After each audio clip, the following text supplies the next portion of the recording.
Looks like the gang's all here! Yep, all ready.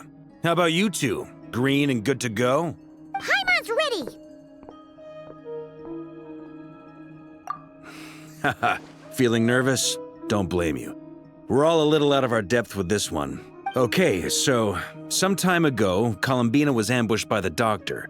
It all happened pretty fast, and the last thing you saw was her vanishing into the moon's reflection. Yes, though at the time, all that the rest of us saw was the Doctor using some kind of power. The next moment, Columbina had disappeared, and you were falling into the sea. We have to get Columbina back.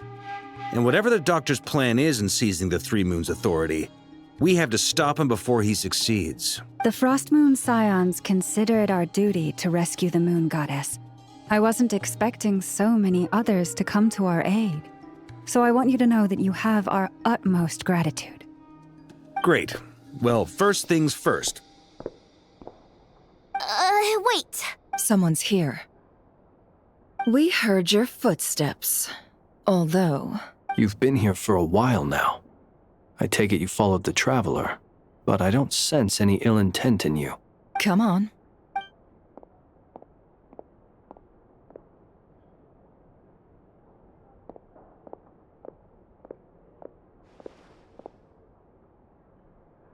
I figured it wouldn't take you long to notice me. I come bearing news from my lady, the Knave. Dottore went through the motions of returning to Snezhnaya, but it was obviously a facade. However, he has not returned to the Kuvaki Experimental Design Bureau, nor has he made an appearance in Nasha Town. Well, in that case, he'll be in his lab way up north. I always wondered why he applied for his own private pad. He was planning this all along. Tell them that Sandrone and I will go on ahead. If they still intend to pursue this matter, they should meet us at the research center in the northern tip of Nod-Krai. Nice of Columbina's two best friends to think of us. We appreciate the heads up. Our sincere thanks to the Fatui for your aid. Lady Damselette may have left our organization, but at least some of her colleagues remain genuinely concerned for her well-being. Not to mention that the Doctor's increasingly cryptic conduct gives us great cause for alarm. We have crossed swords many times before, but it's not personal. We're just on different sides. We don't lack humanity. And so, as fellow friends of Lady Damselette, it's only right that you should be in the know about this. Arlecchino's situational awareness has saved us a lot of trouble. I'll leave the map here with you. If you do decide to head to the research center, please proceed with caution. And remember, at least while you're in Nod-Krai, Lady Arlecchino's subordinates are your comrades if you want them to be. This is very accommodating of you. We can't thank you enough. Just doing my duty. I shall take my leave now. If you need us, you'll find us at the Experimental Design Bureau.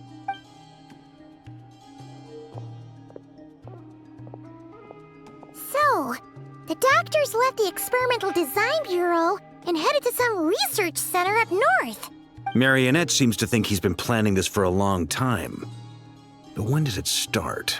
Before he even arrived in Nod-Krai? It seems his loyalty to the Tsaritsa is lip service at most. Behind the scenes, he may even be working against her. Whatever his motives, we know that he's decisive and incredibly ruthless. Facing him unprepared would be a recipe for disaster. At this stage, it's difficult to predict his next steps. I suggest we split into two groups. We need some people to stay behind and guard Nasha Town. Well, as much as I'd love to help, infiltrating research labs isn't really my area of expertise. But at least take Cool Your Jet's Ducky with you. It should be some help during the battle. And as for Miss Inefa, I suppose you will stay to protect Miss Aino? Detecting operational logic. Protect Aino. Priority. High. Just in case, Servarka, I think it would be best if you stayed behind as well. You can leave the research center to us. I mean, I would have said the Knight of Berea should probably be out on the front line, but okay, fine. Leave Nasha Town to me. Be careful out there, okay? If things get out of hand, fall back right away. Yehodo will be on hand to assist you. In my absence, she can handle any intel gathering work. You got it, boss. You guys make sure to get back here in one piece, alright? We will. Things are moving fast. We'd better head off soon if we hope to keep pace. So, it's infiltrate a secret research facility, or... Yeah, alright. Paimon will help out here instead. Sounds like it's gonna be a pretty intense fight. We all have to bring our A game here. So, anything you need to wrap up before we leave?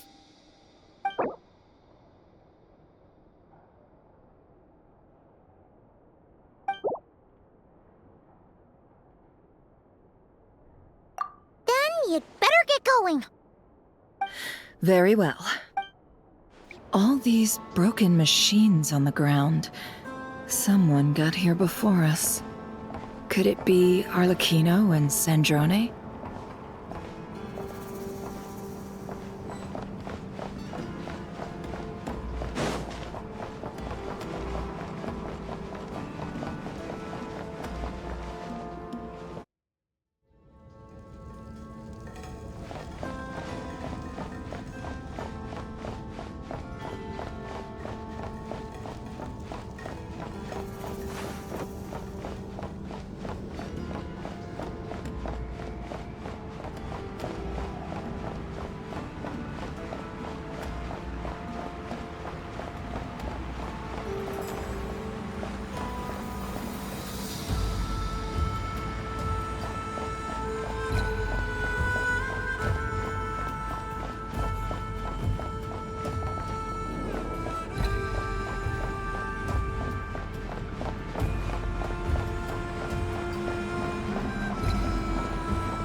That's quite a welcome party.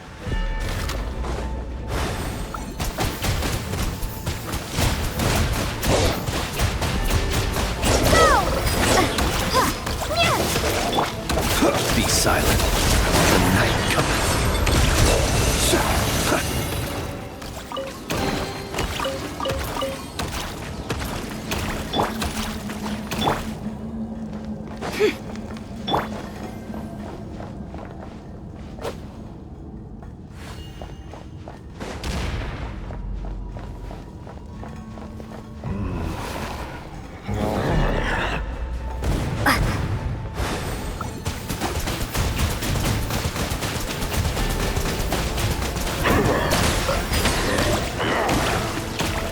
Leave this place.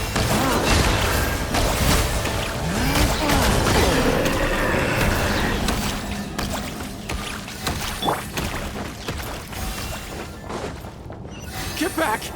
I said get back! Do you hear me? Why isn't it working? No! Don't come any closer! Don't! Ah!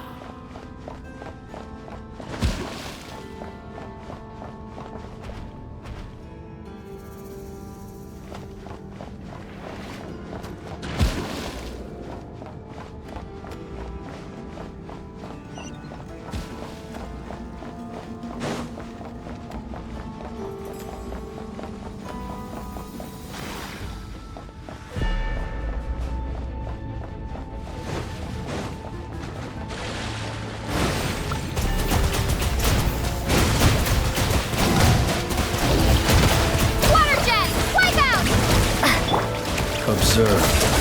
Close your eyes. Do you fear the dark? You poor soul. May your spirits find peace. Grab that key on the ground. We'll probably need it at some point.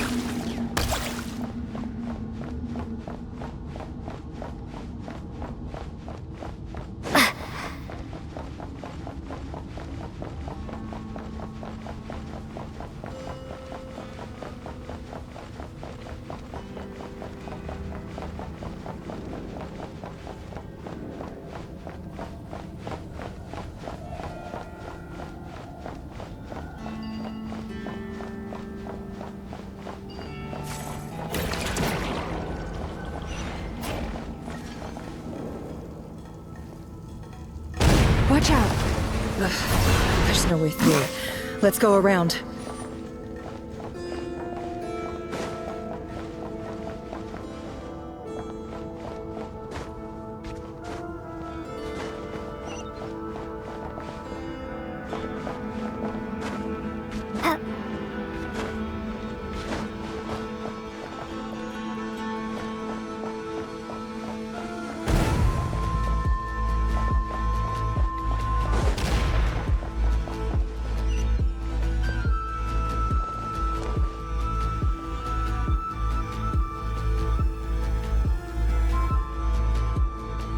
What the? Trespassers? Here? What's wrong with you people? We're looking for the doctor, and we understand he might be here. I see you're fleeing the facility. You looking to settle a score with the doctor? Good luck with that. I don't think you have many chances left. Perhaps. But you might have a chance to live if you start talking. 2 other Harbingers had the same idea as you. They're already inside. But what good is it gonna do? The doctor wouldn't do something like this unprepared. Seems to me that you're not too thrilled about being his subordinate. Also, is it just me, or do I sense monsters nearby? If you'd prefer their company to ours, that can easily be arranged. We need to know what the doctor is up to. Please, if you know anything at all, tell me. This is about more than us versus the doctor. His actions could have consequences for all of Nod-Krai. And perhaps even your homeland, Snezhnaya.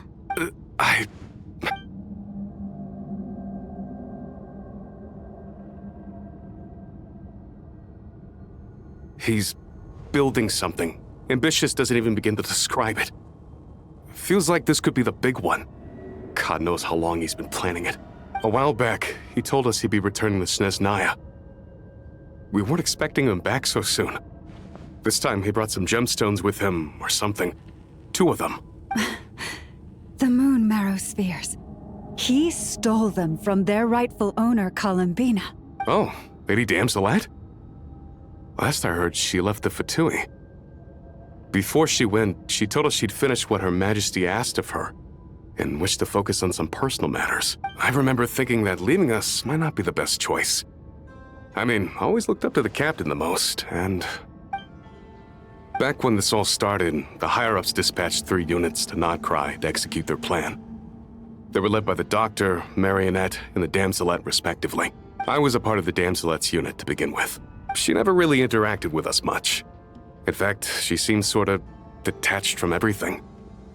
Not because she was distracted, just felt like she was indifferent to the world around her. Like she had no stake in anything that happened. She always seemed like she was staring off into the distance. Almost as if she didn't see anything worth living for in the present, so she had to look further afield. That's right. She always used to stare up at the sky. The doctor used to stand nearby and watch her. Apparently they got along well at first, but somewhere along the way, she grew wary of him. Started avoiding him as much as possible. After she left, everyone in our unit merged with the doctors. He's similarly indifferent to the world, except when it comes to the moons. He seems to have big plans for them. Right now, obtaining the 3 moons is his #1 priority.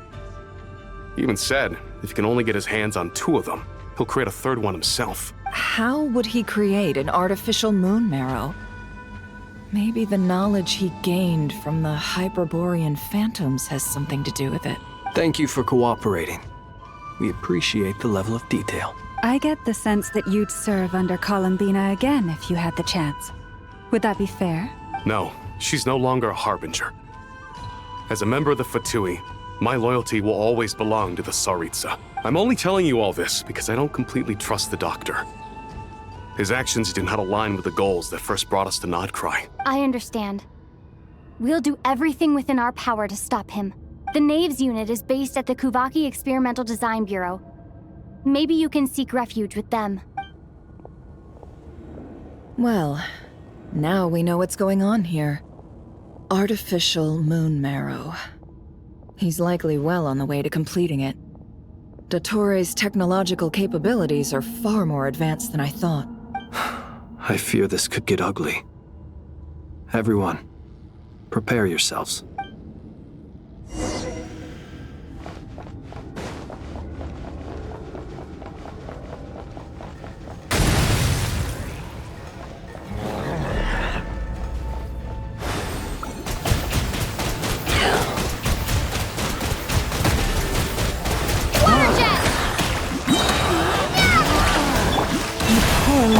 No more lies.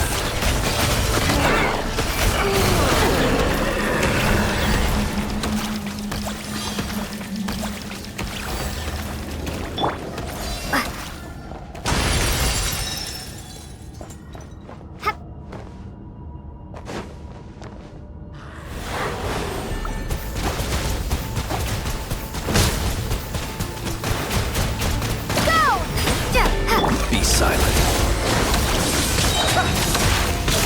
Beware the creatures of the night. Observe. Close your eyes.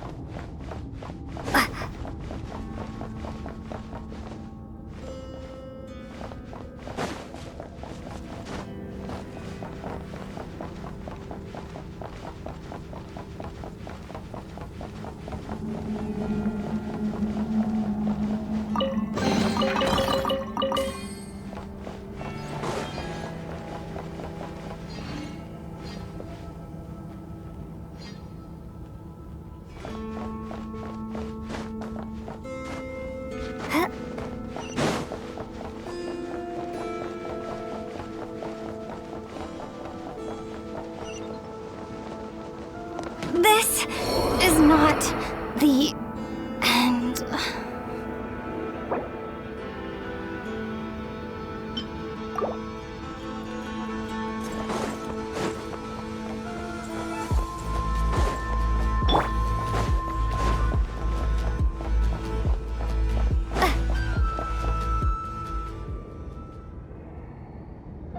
Welcome, one and all. I've been expecting you. I hope my humble research facility is to your liking.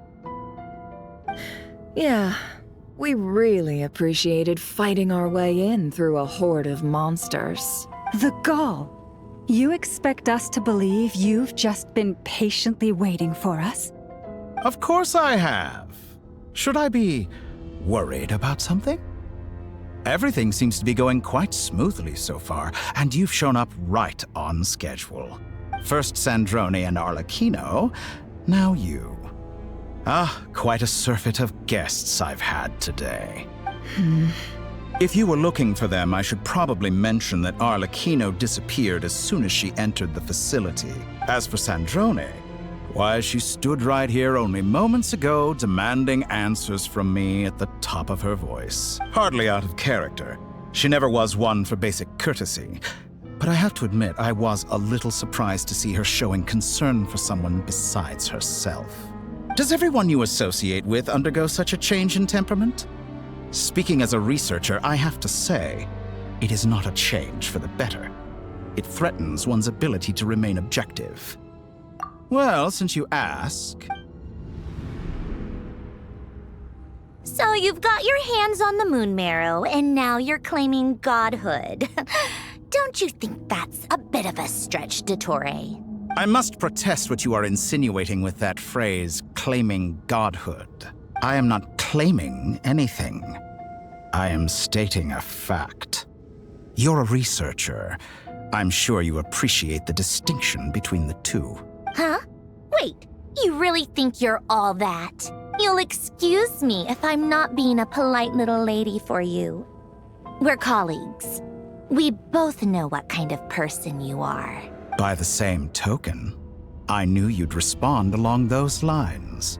You and I both understand that facts speak louder than words. To that end, I've had my people send you a small gift. It should go some way toward helping you understand my present position. What gift? Where have all your troops gone? Who knows? Perhaps they are already marching toward a new world, following in the footsteps of an unknown god. As vulgar and arrogant as you may be, dear Sandrone, I have no intention of taking out my displeasure on your subordinates. They will enjoy equal rights to my own. You sent your people to the Experimental Design Bureau? That's the Tsaritsa's property. Yes, and I am very mindful of Her Majesty's instructions. But you know full well that they do not conflict with my present goals. In which case, all I'm doing is conducting another one of my experiments. Is there a problem with that? Now then, you have a judgment call to make. Am I simply lying to stall you? Or is it possible that every word I am saying is the truth? In which case, your subordinates really are in danger. So now you've turned on fellow Fatui soldiers. You're completely insane. I have set a new rule for myself. Each person gets one chance. Naturally, that includes you, Sandrone. If you wish to leave, I won't stop you. We are colleagues, after all. Scumbag!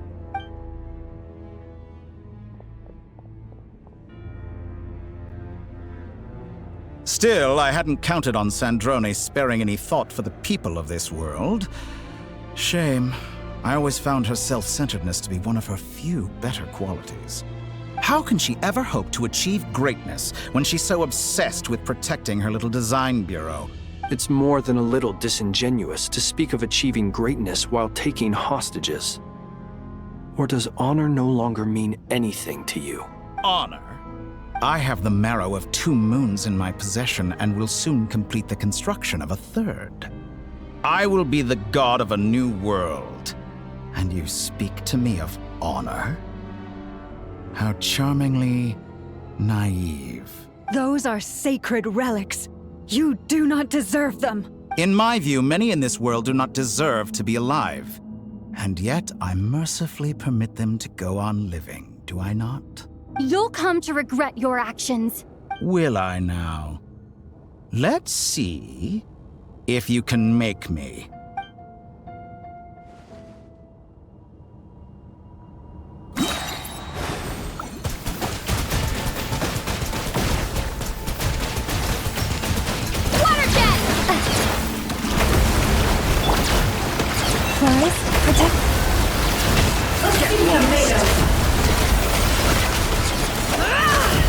Within. Is that the best you can do? Go! You won't feel a thing! Steady now. You poor lost lamb. Can't hide the truth. Get lost! Time to conclude.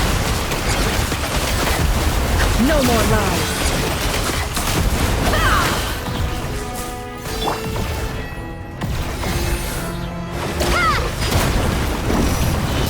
Arlecchino!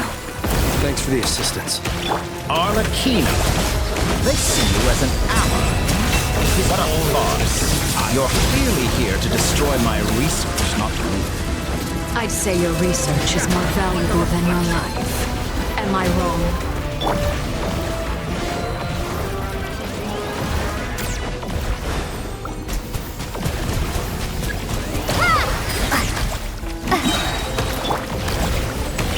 Leave this place.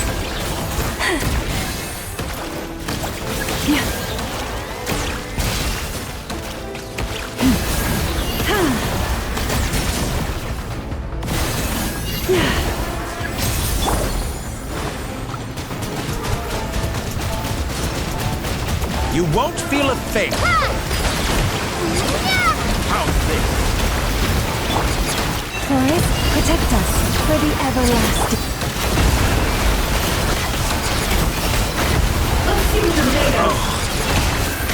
It all adds up. Time to conclude. The deception ends here.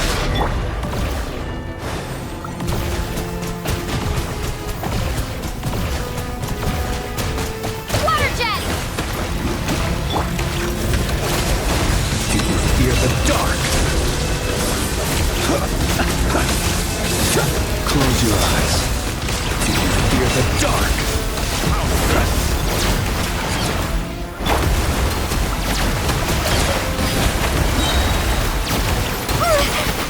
Playtime's over. The real experiment begins now. It all falls into place. Dottore is too powerful with the artificial moon marrow in his arsenal. Fighting him is futile. Quickly!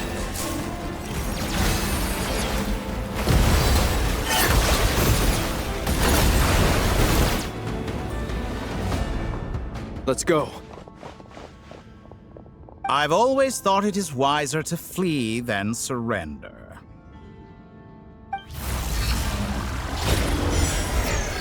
Watch out! What the? Forget about me! You should... Where's the Traveler?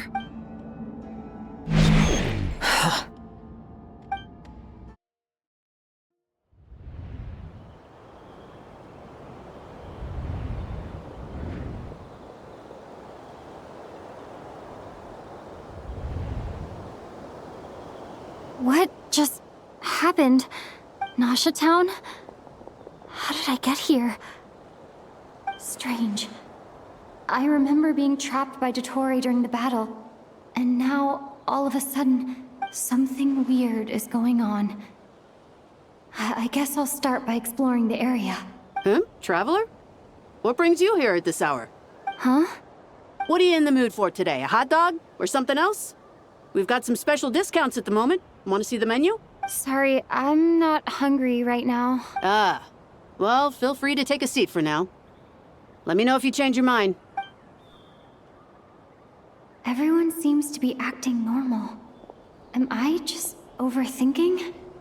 Oh, darling, look who it is. One of our regular customers. Get the Traveler something to eat, would you, dear? Wait. Why is he talking like that? Well, I'd love to, but can't serve a customer unless they order something. Anyway, I take it your business is wrapped up? Yes, thankfully. It was a long trip, and it's left me feeling pretty exhausted. But the upshot is, I won't have to leave again for a good while. We can have some quality time to ourselves. Wait. These two are a couple? I see some kids around too. I didn't know they had a family. Hey there! I haven't seen you in ages! What's keeping you so busy? I've been looking forward to playing with you again. You forgot already? You're silly. Daddy brought you over to our house recently. We had some snacks together. What is she talking about? We've had a lot of customers over the last few days, so we've been real busy. And like my mom always says, some people are more than just customers. They're friends. Oh, another customer's arrived. I better go see what they want. This is all wrong. I never once heard the owner of this restaurant talk about their family. It certainly isn't a family-run business. And that child, I don't recognize her at all. Could this be a false memory? Very good. I knew you had it in you. Aren't you going to try the house special? When did he show up? No, none of this is real. You don't seem to like it here. That's fine. We can change venues.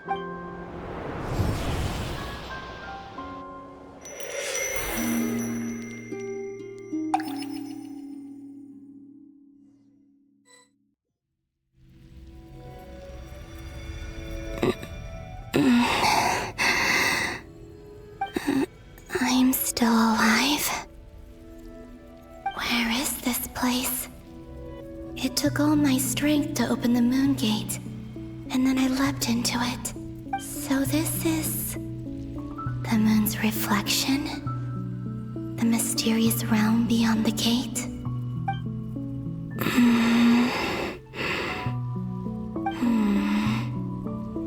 I can't sense anything.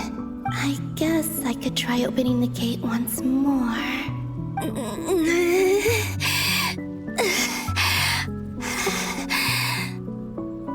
No response. Maybe this space can't be opened from inside.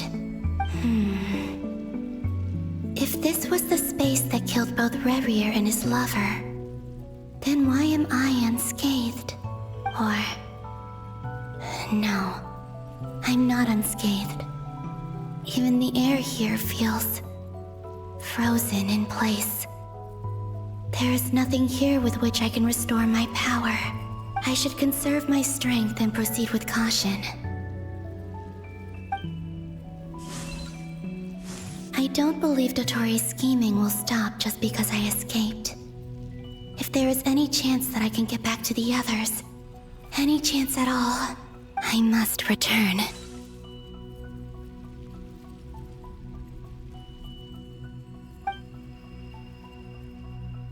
Emptiness, silence. What is this place? Or maybe the real question is, what is it for? What's this? Looks like it responds to my power.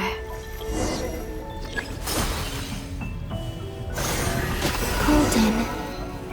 Like Kuvaki.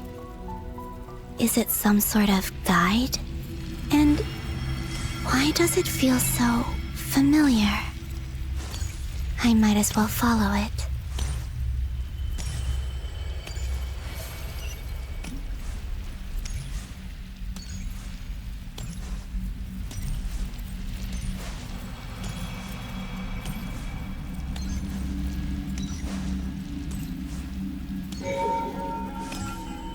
Where does this lead?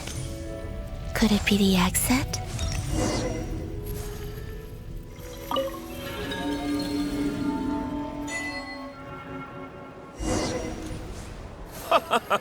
Welcome home, Moon Goddess.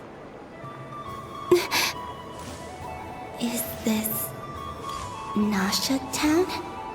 But isn't Moon Prayer Night over already?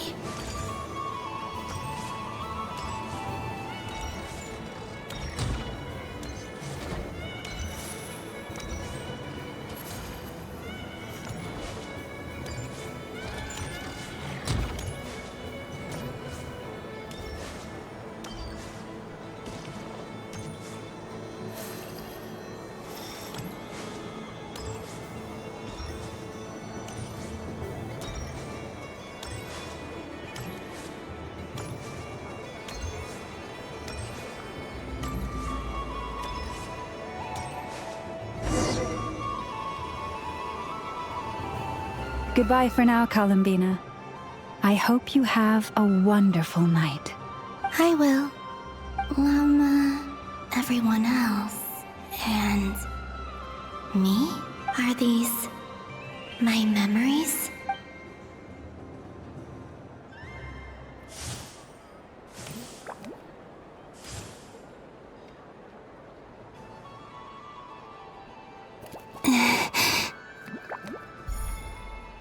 I can't touch them.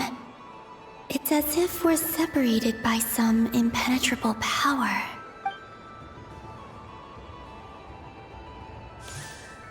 Over here! Over here!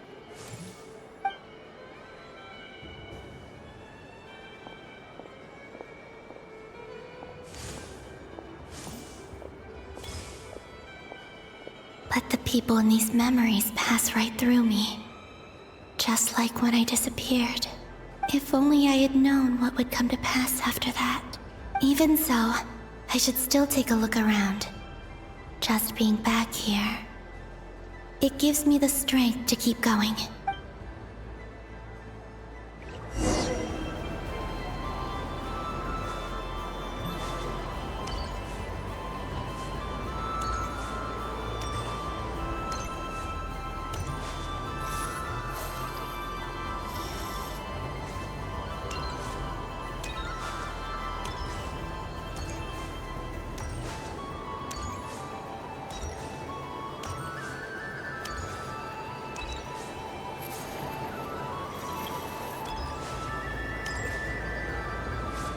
Welcome home, Moon Goddess. Oh, you're the genuine article. Alice was right. This Moon Prayer Night was worth watching after all. Oh, yes. That was the fortune-telling stall run by Barbeloth from the Hexen Circle.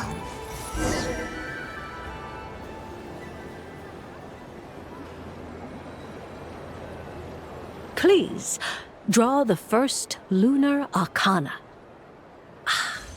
This represents destiny and is the foundation for the divination as a whole. My destiny. I believe the card I drew was the moon. Now that I think about it, Barbeloth's divination was absolutely right. It's almost time to draw the last card. The one that represents the future.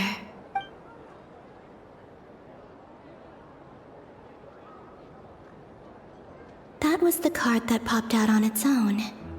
From here, I think.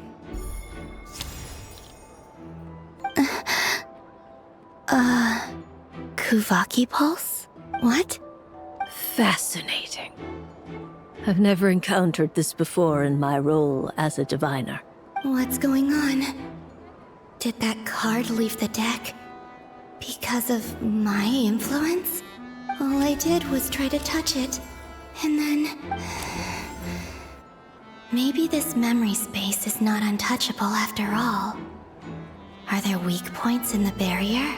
Or... is it possible that there's more to this space than my memories alone? This card is death. I need to get to the bottom of this. I'll try touching something else. Is this... the wind?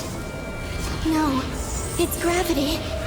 It's pulling me outwards. No, Traveler!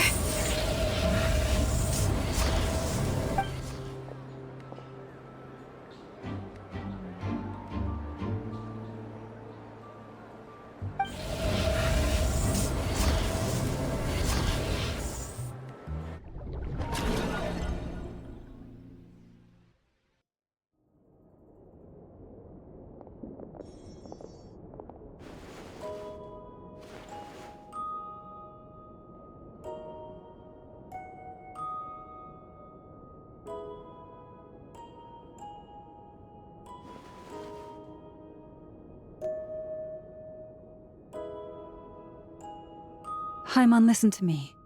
From the bottom of our hearts, we are so sorry. We completely understand how you must feel. The Traveler is trapped, and we all feel responsible for it. Don't say that! Hyman's not a little kid! You didn't leave her behind on purpose! There was nothing you could do! But... she's all alone in there! What if something happens to her? What are we gonna do then? We've barely spent any time apart since we met. Is she gonna die? We must find a way to rescue her. We were all involved in the operation where she was captured, and we do not abandon our comrades. That being said, it won't be easy. Through conversation with the others on our return, we've arrived at a basic idea of what we're up against. Dottore's lab has clearly been in operation for a lot longer than we realized. We found many monster samples stored there. In all likelihood, they were materials he used to research his latest technology. We also know that through his contact with the phantoms of Hyperborea, he gained knowledge about the moons and certain Hyperborean technologies. Using this knowledge, he then fashioned an artificial moon marrow to serve as a replacement for the frost moon beyond the sky. Unlike Columbina, Dottore is not being rejected by Teyvat. And even with 2 of the 3 moon marrows, his power far exceeds all of ours combined.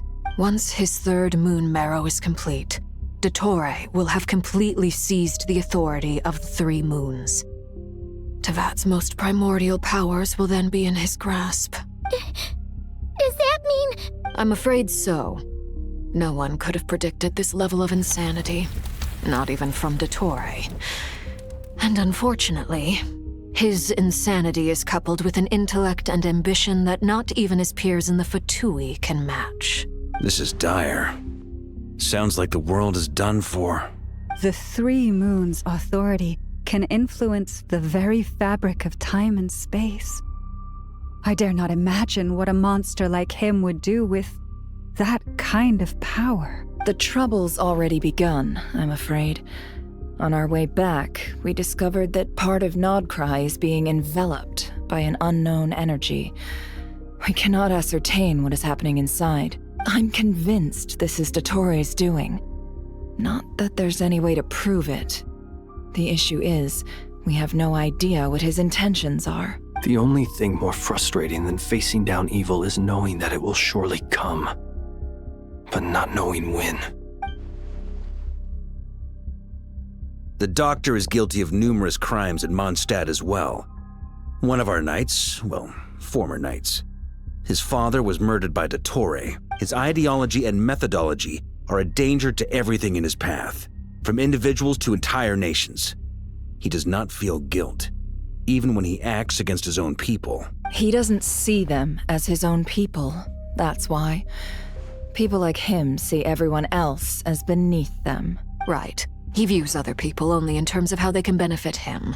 That's the basis of all his social connections. Granted, he's hardly the only harbinger to pursue their own interests. We all do. And Her Majesty is gracious enough to permit it. Still, her mercy has its limits. Dottore's actions have gone beyond even what the Fatui could have imagined. Usurping divine authority to become a god. For a servant of the Tsaritsa, that goes beyond being disloyal. It's treason of the highest order. We can't expect him to heed the Tsaritsa's will once he gains the Three Moons' authority. Even we harbingers consider him the most self-interested among us. Poor Traveler. Of all the people to get caught by... We have to go save her! Right now! Please! We gotta find a way! Paimon, I promise you, we are with you all the way. I get how you feel. I do. But it's gonna take more than strong emotions to take down an enemy like Dottore. What we need now is more information. Right. We can't even guarantee he's still at his research center. Before we can think about mounting a rescue operation, we need to confirm the Traveler's location.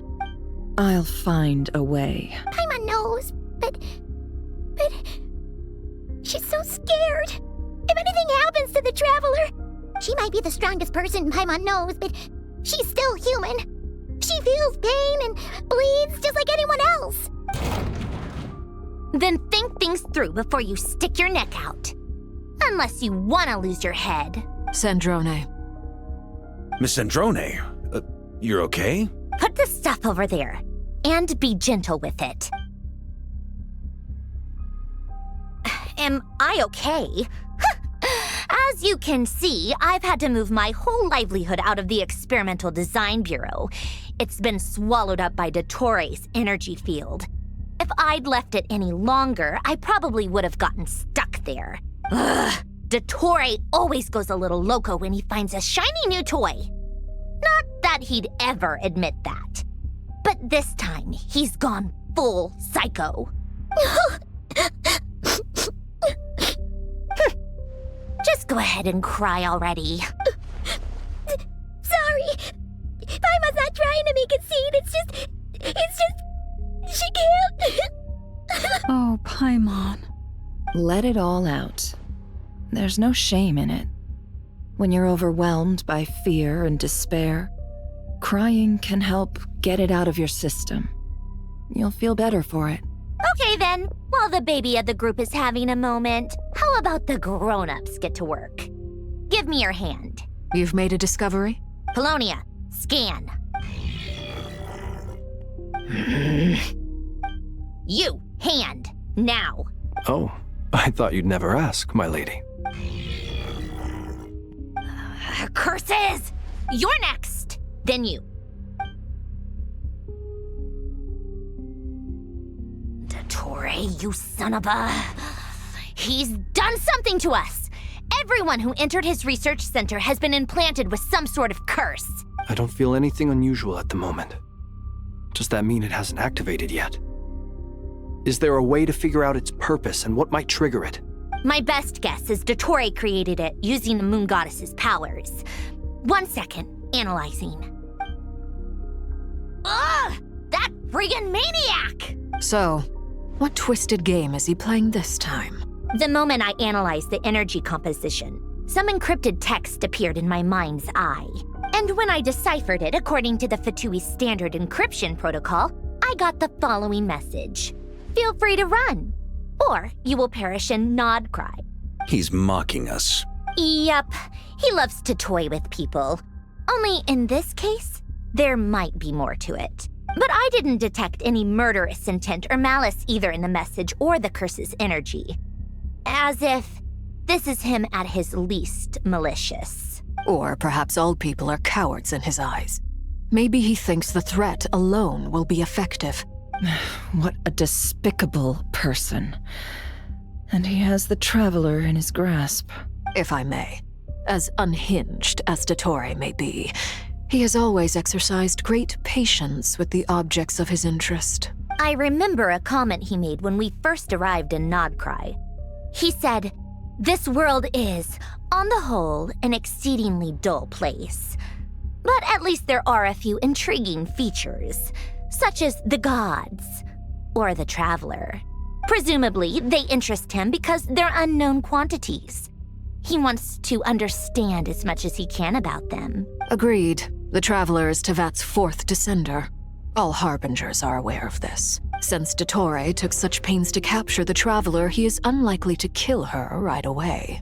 Okay, but we still have to do that rescue operation. Of course. I also think we need to read between the lines with Dottore's message. If he's encouraging us to run, that means we mustn't leave Nod-Krai under any circumstances. My guess is, his curse will only trigger if we leave.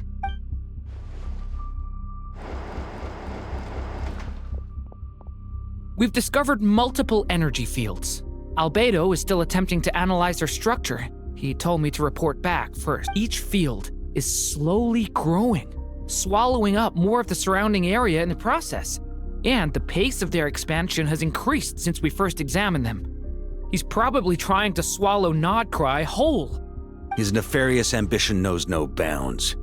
If this continues, the whole of Tevat will be in trouble, not just Nod-Krai. The loss of Columbina could not have come at a worse time. Do we think she's truly gone for good? She entered the space beyond the Moon Gate, knowing what became of Rerir and Thelindis. I'm sorry, but I fear the odds aren't good. Don't be ridiculous. If I know her, she's busy finding a way back as we speak just so she can annoy me. She isn't dead. Whatever has become of her, the fact remains that we are two comrades short on the eve of a decisive battle. We need to find out the Traveler's location. But there is also other work to be done. Agreed. Whatever Dottore's planning, we have to get the local populace somewhere safe. So, as well as a rescue mission, we have to organize a mass evacuation at the same time. It would be best if someone could approach leaders of neighboring nations and negotiate emergency asylum for Nod-Krai's inhabitants. Can anyone handle that? Snezhnaya is one option. I'll see what I can do. This would be so much easier if the Traveler was here. No! Stop thinking like that, Paimon. Paimon will join you. She's pretty well connected thanks to the Traveler. Maybe it'll come in handy. Either way, that's what the Traveler would do if she was here.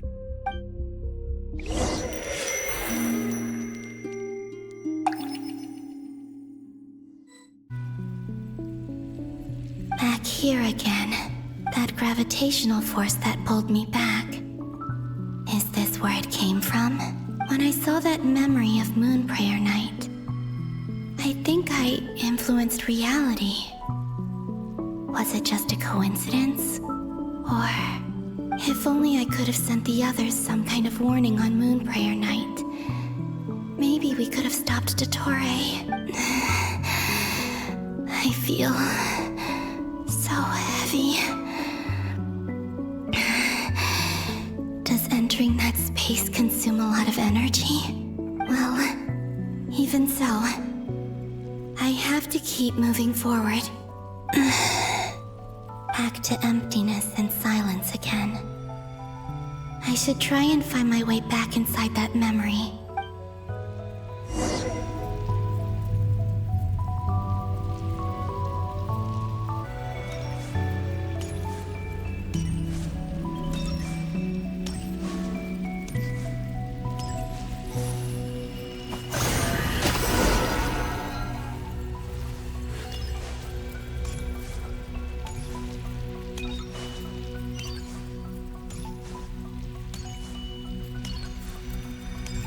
entrance from last time isn't showing up. What am I missing? Looks like I need to gather these scattered fragments.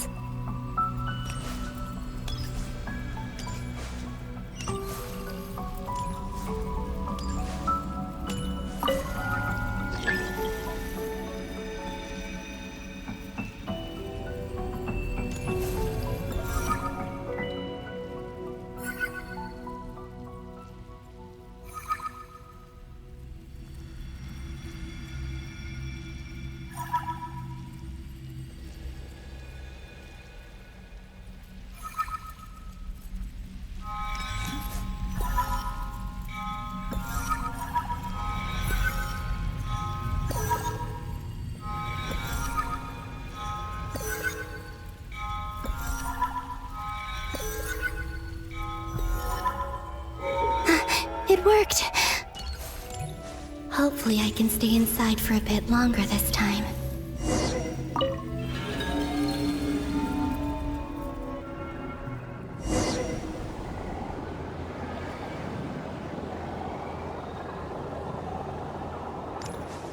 Ad Astra Abyssosque. Welcome to the Adventurers Guild. What?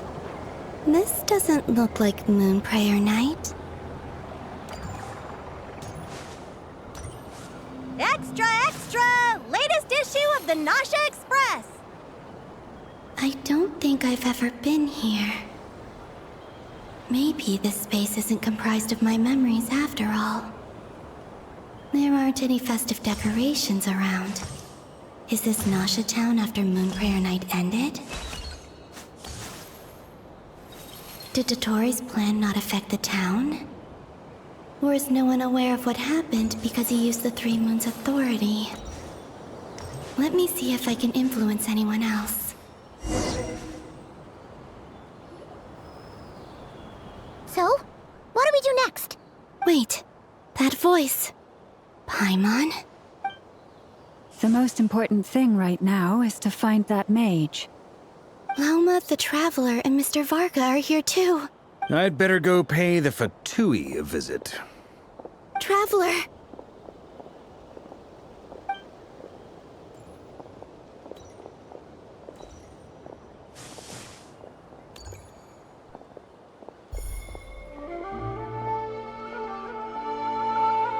Huh? Columbina? I made contact. It's me, Columbina. Huh? Traveler? Let's go! This is no time to be spacing out! Huh? Wait a moment. This has happened before. This is what happened when I disappeared. I stood right over there, thinking that no one would ever find me again. It was only when she called my name that I decided to follow them. But did she turn around because she sensed my touch just now? Is it really possible that from in here, I can change the past? If I keep following them, maybe it's that gravity again.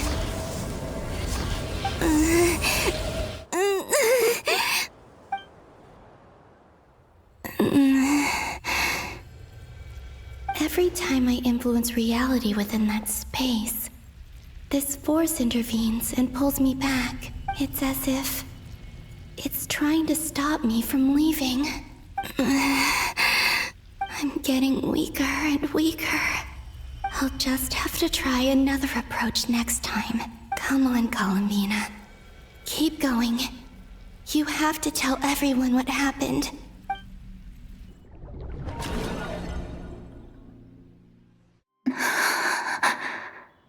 Suddenly, I've been plunged into darkness, alone. It feels strange, as if something has grabbed hold of me.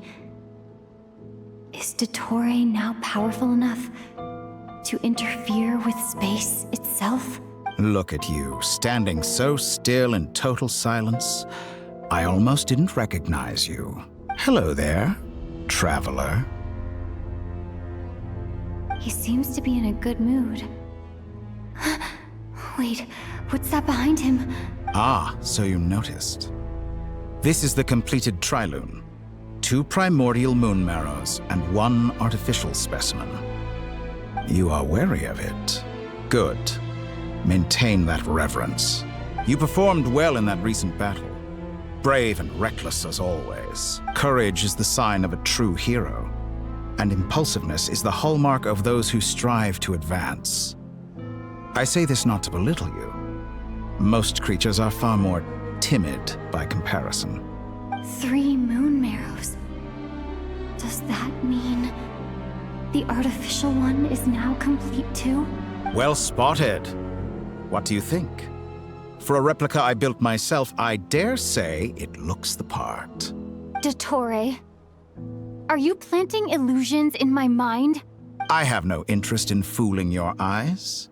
On the contrary, I hope to show you the true essence of all that you see before you. Is this not a beautiful city? People live in peace and find joy in their work. The streets are safe. People can even leave their doors unlocked at night.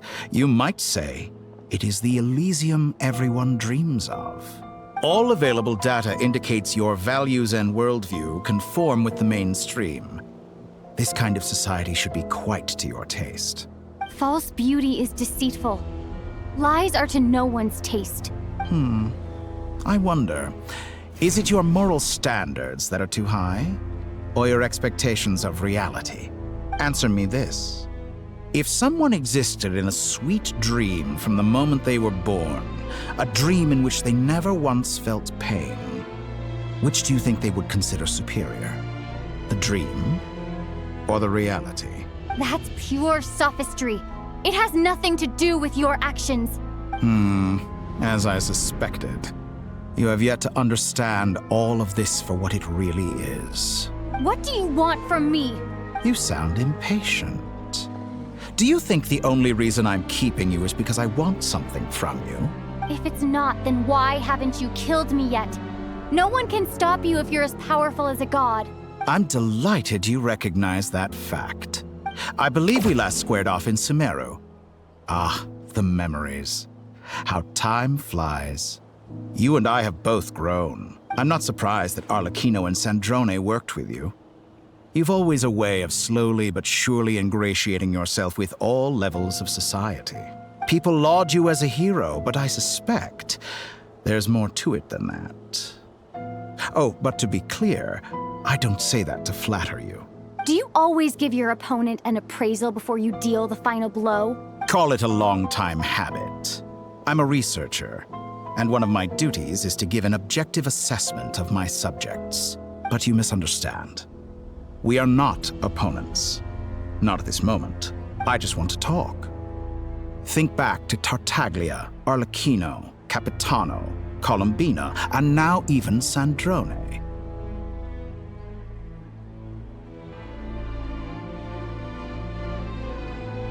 You've worked with each of them in the past. I believe you can work with me as well. What makes you so sure? Well, why not? Should the good associate only with the good and the bad befriend only the bad? I like to think we could have a more mature relationship than that.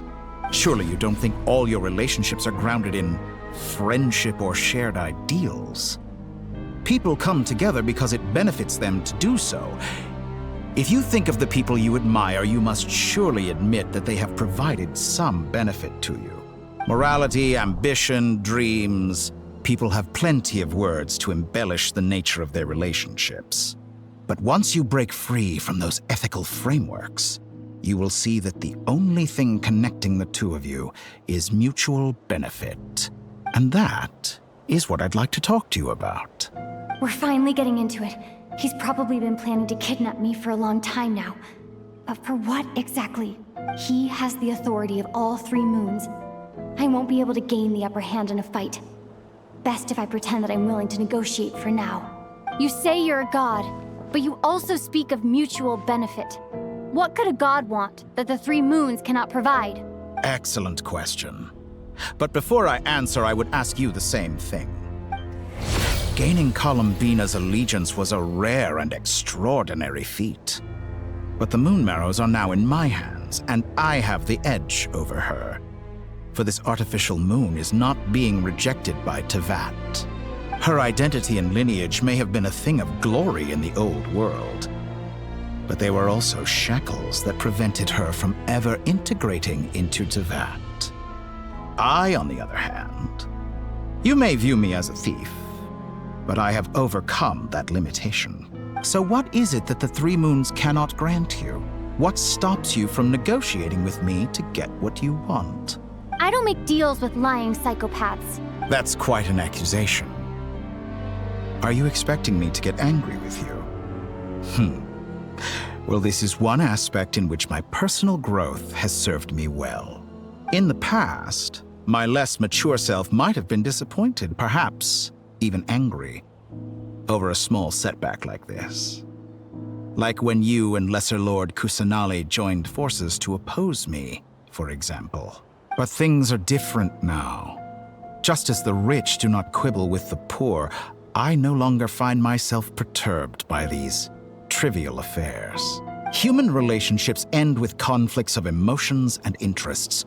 But relations between humans and gods are different. And ours is even more unique.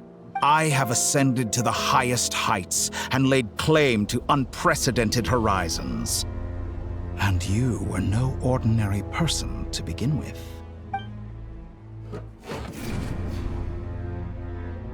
Allow me to show you the world, Descender.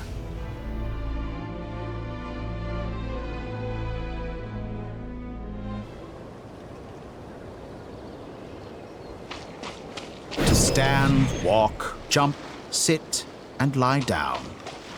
These are the most common of behaviors.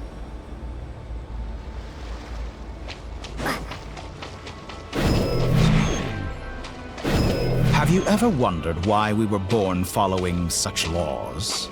Who stipulated that we could not fly instead of walk?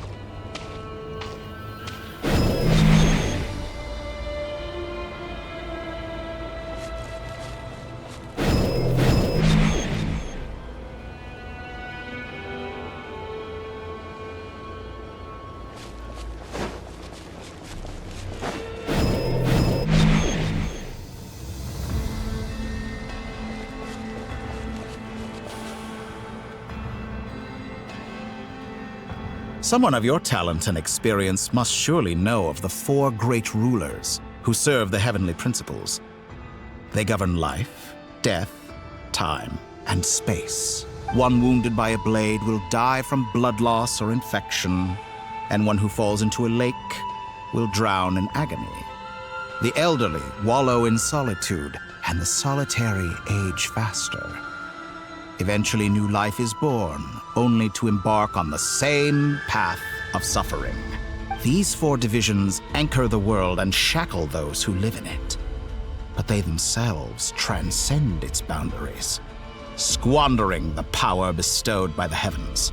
All who live yearn for equality, but unless the gods prostrate themselves and profess that they are mere servants of the living, equality can never exist. Who makes the rules we must live by? Who has the right to restrict us? The limits of the body can be rejected.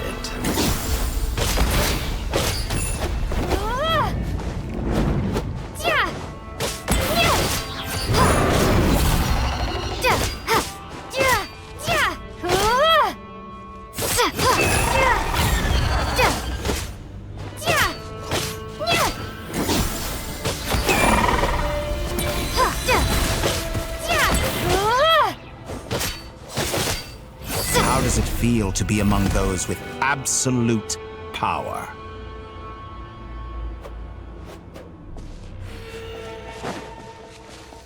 You cannot conceive the extent to which your flesh hinders your mind and spirit.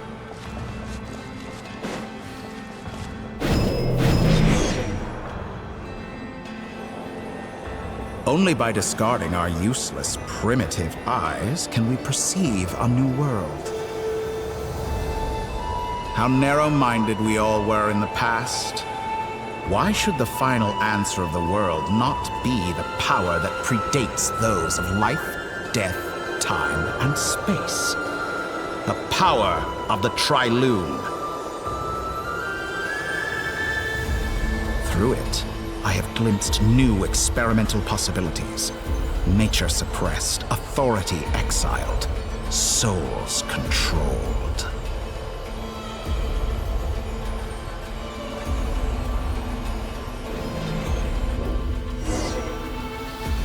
You know, I heard recently that a group of critics reviewed countless stories and drew an interesting conclusion. They found that it is more often than not the villains who strive tirelessly to push the boundaries of progress. In fact, long before this, someone voiced a similar idea in an academia editorial. I felt a great affinity with this perspective. I have never been afraid to step up and play the role of the villain. Fanatics are trampled down for their transgressions, and those who transcend are rebuked for their audacity. And so, the majority of creatures are too timid to follow my lead. But all sacrifices made during my experiments have been worthwhile, as you can now see. I can offer you something new, something unique, precisely because I am a villain. Think about it. We are eternally bound through mutual interest. Can you truly say you would never turn to malice if it could give you the life you dream of? After all, what value do perfection and purity really have? They are fragile and feeble things, utterly tedious. I say, better to be governed by a flawed humanity than a gnosis. The true seeker of knowledge is the villain who undergoes countless tribulations in pursuit of their goal. I'm sure many people have told you that you're different. Because I'm a descender? Exactly. Very clever. But what has that got to do with you? I do not conceal my wicked deeds, my selfish desires, or my greed. A true researcher must act as I do if they are to understand and speak of the truth. And yet, a knowledge seeker like myself will inevitably grow tired of studying Tevat beyond a point. You have traveled to all corners of the world and met many people. Along the way, there have been moments when you were misunderstood or even became a wanted criminal. And all the while, you have spent your days doing some of the most mundane jobs in the world. You fight and toil, claim minuscule rewards from my friend Pantalone, then you fight some more, winning some battles and losing others as your search goes on. And this cycle continues, with no end in sight. Surely you must sometimes grow weary of being stuck in this same loop day after day. We're completely different. I embrace everything that life throws at me. I am engaged in every step of my journey. How does that make us different? I too embrace what life brings, researching everything that interests me. Think of all the novel things I've managed to create. Like the artificial moon marrow. Don't you see? As unique a specimen as she was, even Columbina is not irreplaceable. Take that back. She's gone because of your actions. I didn't say that to anger you. Though admittedly, I don't see what there is to be angry about. Anything Columbina could do for you, I can do better. I know what your ultimate goal is. You wish to walk the path your brother walked and seek answers from him at the end of that journey, don't you? Someone like you could never understand what it feels like to care about another person the way I care about him. Perhaps not. But that doesn't mean I can't help. I could find your brother right now, bring him before you, and make him give you the answers you seek. Don't be so presumptuous. You'll never begin to understand the situation between us. Oh, no. This is no presumption. I'm only offering what I know is possible with the power of the Trilune. But it seems like you would sooner continue with your journey through this world. Why? Do you truly desire this journey? Or is it simply a necessary process from which you cannot escape? Think of all the time and energy you have spent, everything you've had to endure just to make it this far. Is this really what you want? Or has your hand been forced by the promise of that final answer? Yes, you have made many friends. But do they ever spare a thought for the void in your heart and what it yearns for? What you want is not friends. It is family. But do they know this? I, on the other hand, am far more considerate. Join my experiment, and in return, I will bring your meaningless journey and all its struggles to an end. This is a malicious attempt to manipulate me. But at the same time, he's stating some very human truths. Of course, he's right about my predicament. How can I deny it? I have faced ungrateful strangers, never-ending troubles, an endless quest for answers. I want to see him. After everything I've been through, words can't describe how much I miss him, how much I want to be reunited with him, wherever you are right now. Do you miss me too?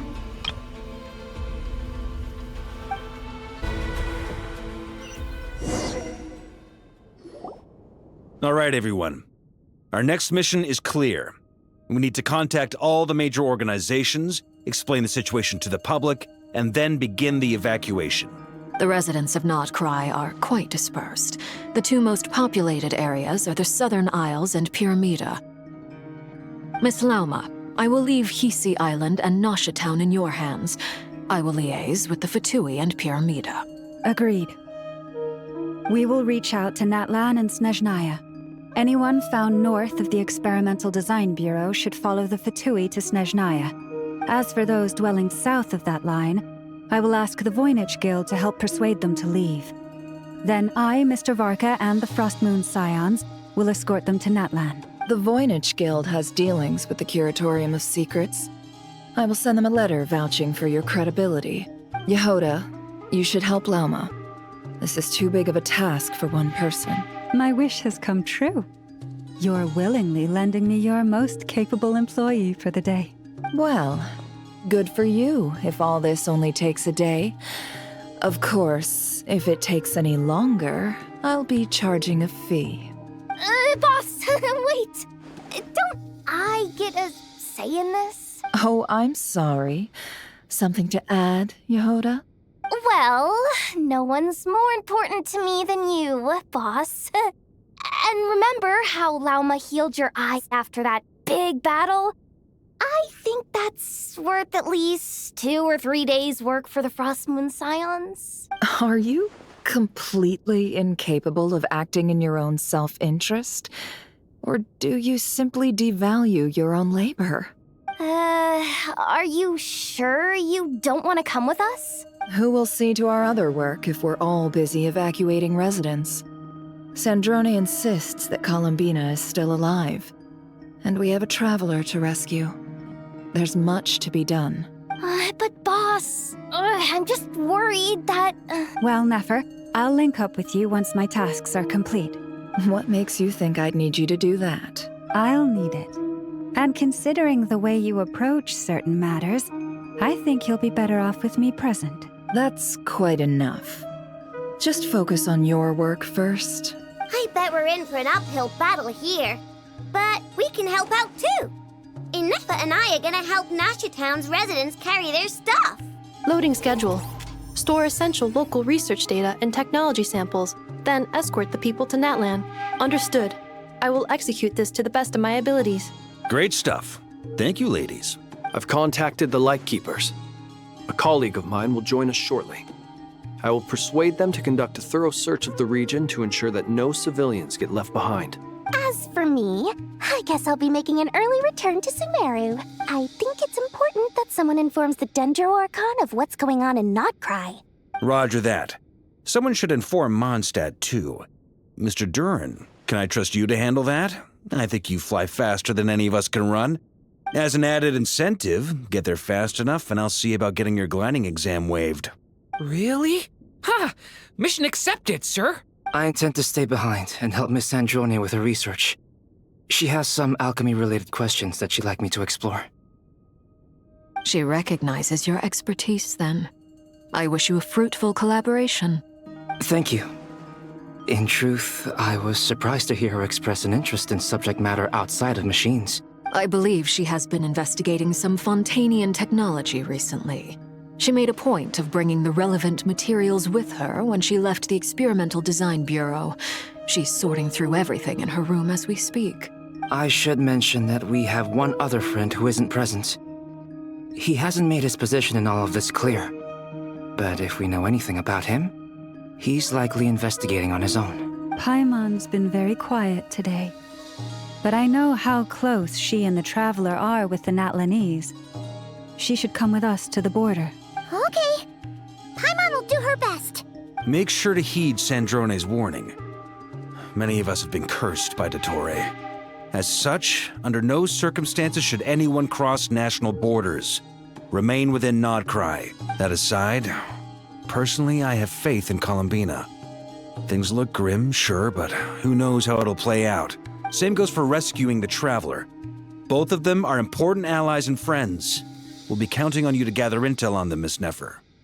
Oh, wonderful. You're all here. That voice again. Nicole? Whoa, that was loud. And it came out of nowhere. So mysterious. Sorry, this is the only way I can speak to you all right now. Please accept my apology. Anyway, time is short. I'll cut to the chase. We're still facing quite a catastrophe here at the world's borders. Alice has roped in every Hexen Circle member she can get a hold of. Except for me. She told me I had to come and help you all out as a matter of urgency. I quote, "You love talking, don't you? Well, now it's finally your time to shine. Take these. Make sure the whole party gets one each. You'll be in charge of making sure everyone stays connected." Huh? Is this a Dodo communication device? Scanning. Unknown device. Analyzing. Unknown device. Conclusion. Cute. Affirmative. It is cute and good. I believe that I quite like it. This is no ordinary Dodo communication device. It's my very own special modified version, specifically... sorry. I almost went off on another tangent there. Anyway, help yourselves. It will allow us to communicate over long distances within Nod-Krai. No more worrying about shuttling messages back and forth. What astounding technology. Am I right in assuming that it relies on your personal abilities to function, Miss Nicole? Yes, exactly. Right on cue, Albedo. I'd love to brag to you all about how it all works. But no, next time. Anyway, I'll be right with you all, serving as a communication hub. That's all from me. Head off as soon as you're ready.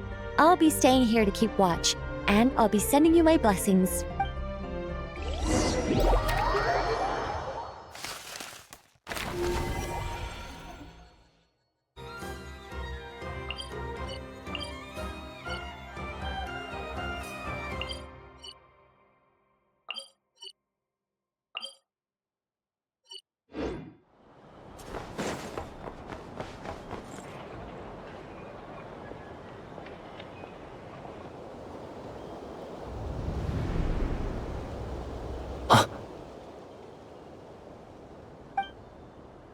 Sir Flint. Perfect timing. I just arrived myself. You are most considerate, Master Ilua. But in fact, I know you have been sitting here for quite some time. If you saw me, why didn't you say something? I was curious to see how long you could sit still for. Also, shouldn't you have managed to sense me approaching? That would be a first. You always seem to appear out of thin air without making a peep.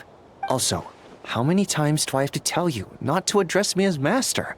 I don't qualify. I beg to differ. Why should a young man so well versed in social graces as yourself not be worthy of that title? Please, Lord Flint's... Sir Flint's. I'm begging you, don't flatter me into complacency like you do with everyone else. You understand me better than most. My newest acquaintances tell me I love complimenting others. What do you think? I think they don't understand why you do it. You just love puffing people up till they're a big, happy ball of hot air that floats away into the sky. In all sincerity, I can only hope that they bring good tidings when they come back down to Earth. Is the situation that bad? We just held a strategy meeting. Let me fill you in.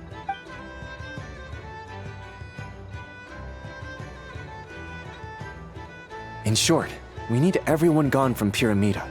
We also need a team of Lightkeepers to scour the more remote regions of Nod-Krai for civilians to evacuate. I only hope we have enough personnel. We do. Old Man Nikita will definitely help, and we can recall anyone out on patrol to focus on this instead. Good. I'm sure you and the others will make short work of this. Now, don't forget, once you've completed this task, make sure you and the rest of the team evacuate to either Snezhnaya or Natlan as well. Flint? If you've got something to say, Master Ilua, why not guess what I'm thinking right now? You mentioned that you have something else to deal with later. How difficult is it going to be? I doubt it will be easy. I know you're a Lightkeeper, and it's your duty to protect others in times of crisis. But I have a feeling that you'll be walking into grave danger. However bad things have gotten in the past, Nod-Krai has never faced a mass evacuation before. But from the sounds of it, you don't intend to come with us. I don't mean to pry, and it's probably none of my business. But whatever it is you're intending, you don't have to go through with it, you know. I've been afflicted with some sort of curse, and I'm told it may well trigger if I set foot outside of Nod-Krai. As such, I cannot leave. I have to act, if for no other reason than to fight this curse. What? No. Why? Why would anyone want to curse you? There are plenty of people out there willing to trample over others in pursuit of their own goals. Frankly, Sir Flint, I am furious. You're making light of what is an incredibly serious situation. Indeed I am. And? And what? I told you, I'm furious about this. Nothing I can do about it, I'm afraid. Things happen, and we just have to deal with them. If you find yourself feeling angry, perhaps start by drinking a big glass of water. Hey, you mean you're completely unmoved by my anger? I'm devastated. Then allow me to express my sincerest regret. Come by the lighthouse sometime. We'll catch ourselves a few fish, have a little barbecue, play some cards, and bask in the sun. Maybe I need to spell this out. Lean in a little, Flint. Oh my, this doesn't bode well. Word is that you were caught up in a real horror show recently. People were amazed that you returned safe and sound. They've been debating whether you're even human. I've returned safe and sound from plenty of crises. When you say people, do you mean other people? Or do you just mean you? Fine. I'll be frank. You're not human, are you? Heavens. Now that's a horrifying thought. You know what? Forget it. We'll revisit this once it's all over. A sound plan. Albeit a little ominous sounding. Just promise me you'll come back in one piece, all right? For you, Master Ilua. How could I refuse? Also, please pass my regards on to our colleagues. Tell them, thank you all for your assistance. Please put safety first as you proceed with the operation.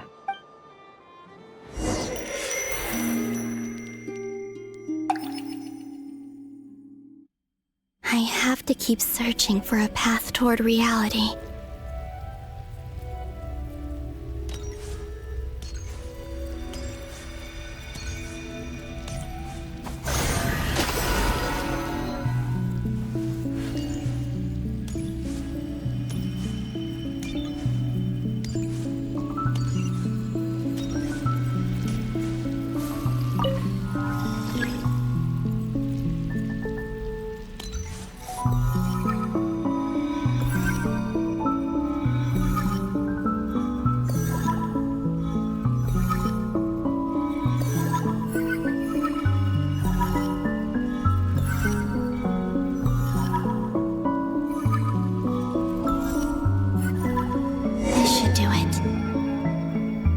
last 2 times I tried to influence reality in this space, it consumed a lot of Kuvaki.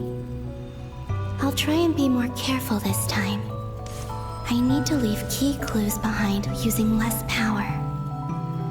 I hope everyone still remembers what I said on Moon Prayer Night.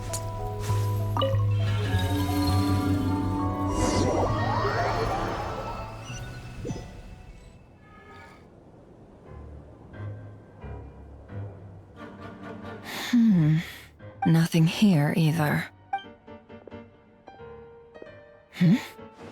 Flints? Ah, Miss Nefer. What are you doing here? Unless... I just spoke with Itlua about arrangements for the search and came for a walk nearby. As for you, why would... It appears we think along similar lines. And neither of us likes to accept things at face value. As well as figuring out how to gather intel on the Traveler, I wanted to confirm some of my own suspicions. Also, we'll need to bring a lot of force to bear against Dottore, even if we're only looking to rescue the Traveler. We can't leave anything to chance. You don't think Columbina perished either, do you? I'm merely considering the possibility that she survived, just as you are. How much can we really know about a deity like her anyway? Do you remember what she said on Moon Prayer Night? About using moonlight to send messages to us? Of course. I think that's why we're both here. Where have you checked so far? I've been focusing on the outdoors. Anywhere the moonlight shines. I checked most of Nasha Town, but didn't find anything. I checked the Curatorium of Secrets, and a few rooms where I thought I might find some leads. But no luck here either. The only places I haven't looked yet are the rooms in the flagship. But process of elimination isn't the only thing that brought me here.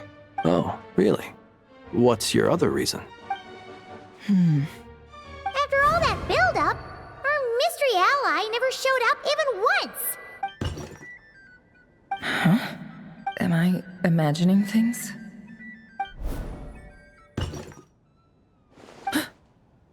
Come on, let's see what's going on. Oh no. I knocked over a vase as soon as I came in. It must have been caused by a Kuvaki fluctuation when I entered the space. Although, it seems like I'm not about to be pulled away this time. It looks like as long as I'm careful with my actions, it doesn't count as influencing reality. Anyway, is this the flagship? The Traveler mentioned that's where she was staying.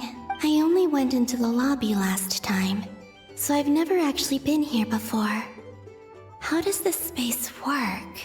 If nothing else, I can now be sure that it is not simply memory. She mentioned where her room was. I think it's... this one.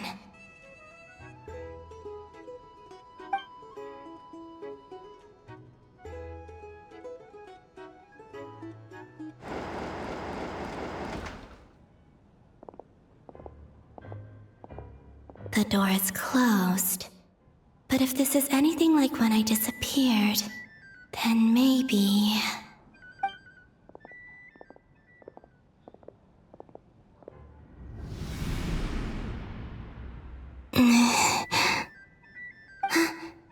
I'm in. She and Paimon aren't here at the moment. I hope she's okay.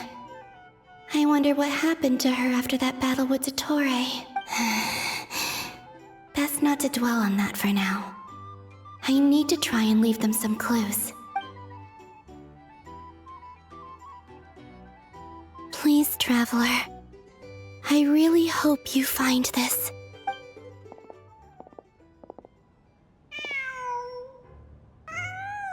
Huh. Just a cat. Nothing else here strikes me as noteworthy. Didn't you stay here for a couple of nights once? Before Rarir showed himself, yes. It's also where the Traveler and I first met. Did you notice anything unusual during your stay? I remember thinking how much noisier the flagship is at night compared to the graveyard. Other than that, no. The Traveler and Paimon were most congenial neighbors. This is where they've been staying, yes? Over here? That's right. I wouldn't usually condone breaking and entering, but we can make it up to them later. Focus now. I have to write a message on the wall using Kuvaki, just like I said on Moon Prayer Night. Simply open your windows on nights when the moon shines bright, and the moonlight will naturally flow towards the words I have written. Here goes. I'll need to carefully control my strength.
There's a noise outside the door. Is she back? Please, you have to see these words.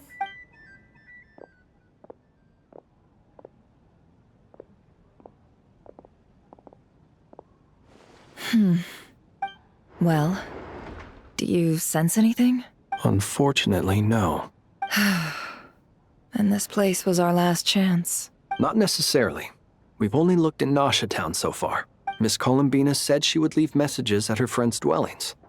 It's still worth checking where Miss Lauma lives and where I live. Let's try and make some time to look into those then. Wait. What are you waiting for? Paimon might have overeaten slightly. What's that look for? This is a victory feast. It's normal to eat a little more than usual. The Traveler in Paimon. It's really you. But why are they talking about a victory feast? Huh. You worried Paimon sick while you were out there fighting Rare. So this is your chance to make it up to her, all right? Wait. So this is the night after the battle against Rare. How did I end up here? That's quite a long time ago now. Wait. Time. That's it. Every time I've entered reality within this space, it's been at an earlier point in time. Every one of those points has been before I fell into the moon's reflection. And everything I've done to affect reality really did happen in the past. Does this mean that within the moon's reflection, time flows backwards? Starting from the moment I fell in? Not long till Moon Prayer Night now. It's gonna be even livelier than tonight. Although, it's gonna be sad saying goodbye to the damselette. She seems like a really nice person. Paimon. No, I can't. Even if I make contact, they probably won't understand what's going on. And in any case, I'll likely get pulled away again if I do. Instead, I have to find a way to get them to notice what I've written using the moonlight. Wait. Even I hadn't thought of doing that before Moon Prayer Night. They'd never conceive of that possibility. Is there truly no other way? Don't lose heart. We'll find a way somehow. Huh? Oh, you say that, but the Frost Moon is beyond the fall sky. If we wanted to go visit her, how would we make it through to the other side? We might not have all the answers now, but I'm sure we'll find a way one day. Huh. Guess someone's gotta be the optimist. The present. The future. That's right. There are still things I can do. What's your plan? Flynn's. When you were staying next door, did you ever open the window? No. The rooms here are dark and damp, and there's such a buildup of dust on the windows that the moonlight can't even get in. I didn't think it was worth the trouble. The moonlight? I think I see where you're going. One moment. I'll see if the owner is available. Don't bother. Time is of the essence.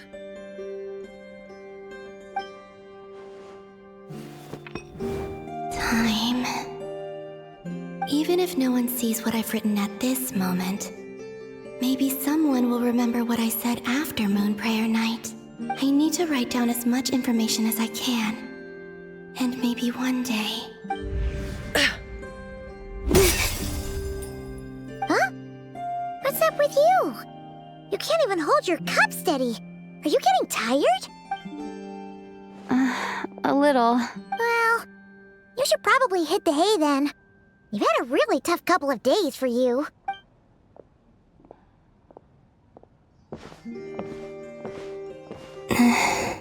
You truly have.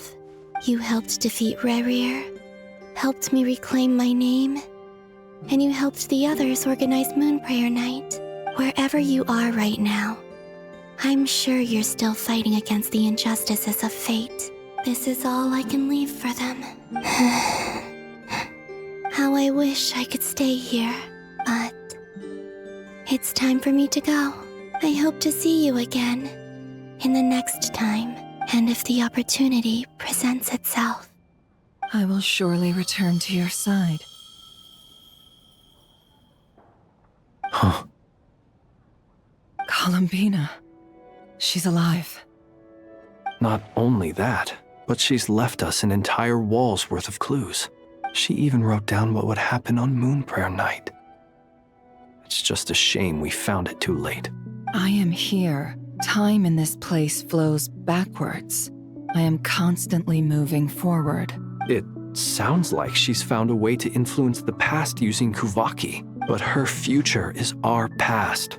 So, these words have been here ever since we defeated the Reihir of Solnari. We just never discovered them. Which came first, the chicken or the egg?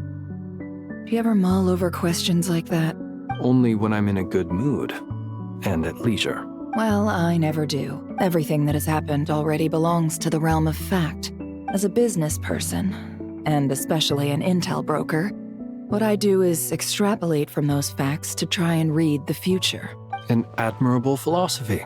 It's a means of survival. Let's go. We have a wall's worth of clues to share with the others.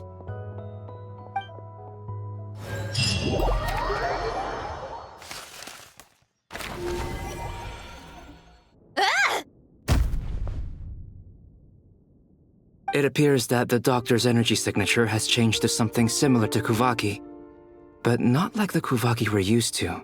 Nod-Krai's Kuvaki devices will only have a limited effect on it. I can see why you've chosen to place your hopes in alchemy instead. Also, I must say these books are rather profound. My subordinates just shipped them in from Fontaine. Some of them are from the Narcissenkreuz Ordo. Some are incident reports from Petrichor, and then there's a few test reports for these junk machines.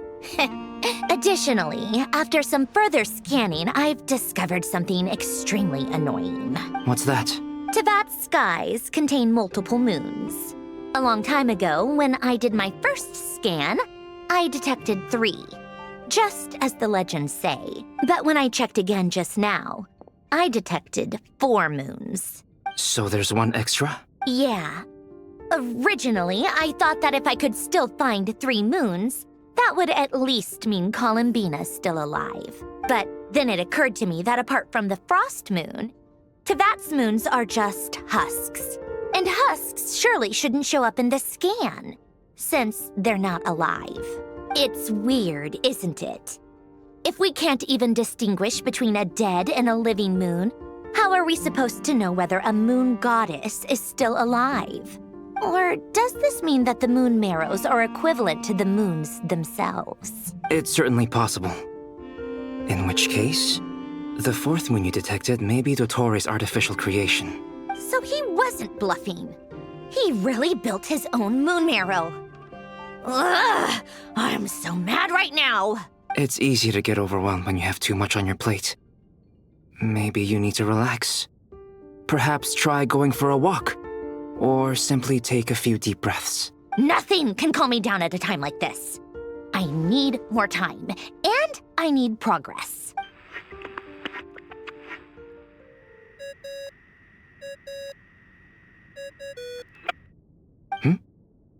It's Mr. Flynn's. I really hate that ringing tone. Ugh. First the 4 orthants of the Narcissenkreuz, then moon marrows. Now what? Oh, sorry if we're disturbing you. Might I ask what's troubling you? What do you want? We're busy. Are you still at the Curatorium of Secrets? Yeah. Look, everyone else is still out, so there's no hurry. Plus, I'm busy, so I would appreciate if you gave me some space. Even though we have crucial intel to share? Fine. I'm listening. Do you intend to share it via the Dodo communication device? Ordinarily, I would, but this is a unique situation. I think it's best that we discuss it in person. See you at the Curatorium.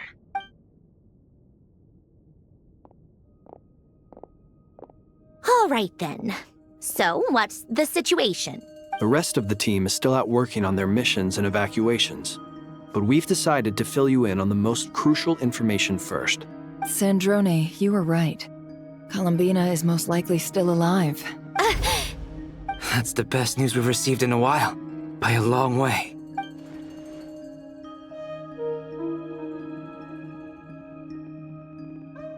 Random locations. Appearing in reverse order? Are you serious? So not dying isn't enough for the moon goddess, huh? She has to show off too. Anyway, does this mean we can deduce her condition from the moon marrows? Miss Sandrone, there's nothing wrong with simply admitting that you're happy to hear the good news. I'm not. And she's the least of our problems. We're facing a huge crisis. If she can't control the flow of time in there, she's just gonna keep moving backwards.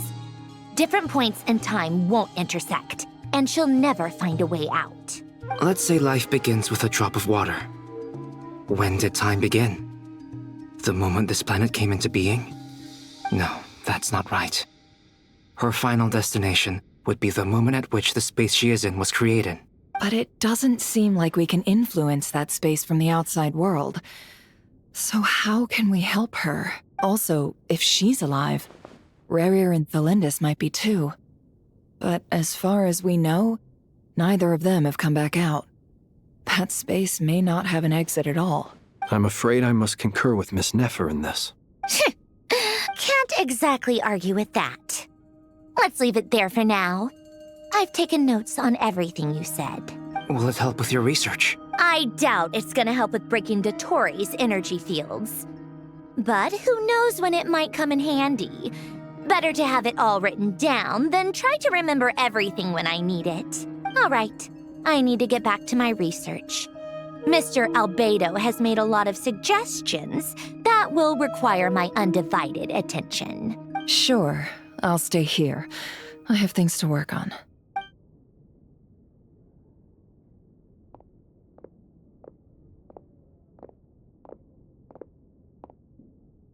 Paimon, are you there? Oh, right. She went with Varka to Natlan, didn't she? Good thing we've moved her and the Traveler's luggage in here. Speaking of the Traveler, where could they be?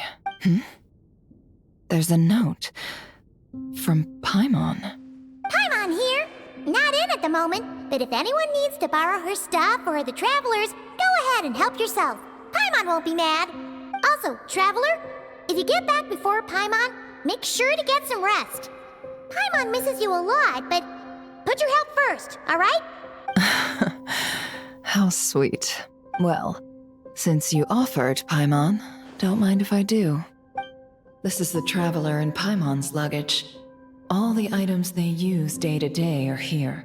It's well organized. I wonder which of them is responsible for that. What do we have here? The camera captured a special moment that can only occur between people who are close to one another. You can really sense how the photographer feels about their subject. I wonder why this picture was placed outside. Is it because Paimon recently looked at it?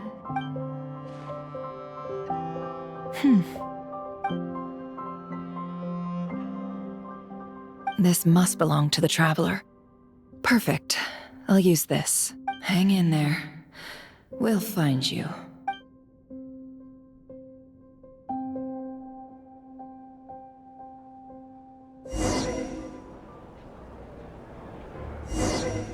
Polonia. Search keyword world formula and bring me all relevant books.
Let's see. This one is on Tonki's sermon dictation concerning the apocalypse. I believe that the correct term for this is Fortuna. This was an ancient Romorian technology, a wisdom unparalleled. I never imagined that Romorian ideas would be so similar to the diagram I have named, the world formula. This is strong evidence that human civilization should gradually shed possibilities as it continues to explore and evolve. The end of humankind may well be upon us right now. The sparks of civilization shall run out, unless we consider introducing variables from outside the system. Variables. Surely that can only mean one thing. Descenders? Dottore likely captured the Traveler because of her descender status.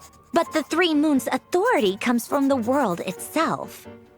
Why would Dottore need anything beyond that? Where does this variable factor in? The world formula calculates the fate of an entire world. Introducing a variable would therefore give us...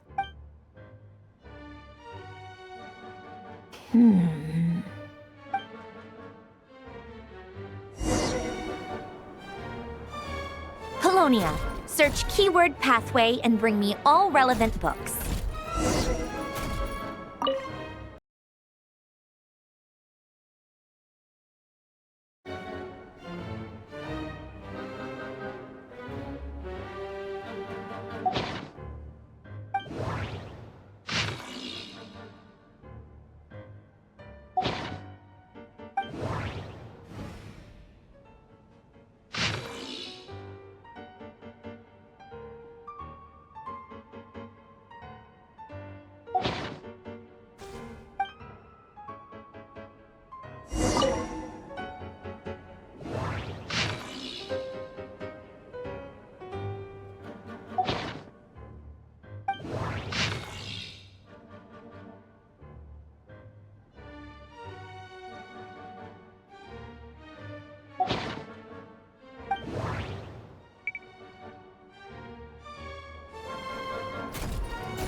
Otonki Sermon Dictation. Explications on the Chemical Marriage. These titles are pretty esoteric. Observe and compute the pathway displayed in the guidance diagram. Deconstructing and reversing its effects could generate potential ideas. So, it's one of Renee's draft lectures. Deconstructing the pathway. I suppose that could lead to a breakthrough.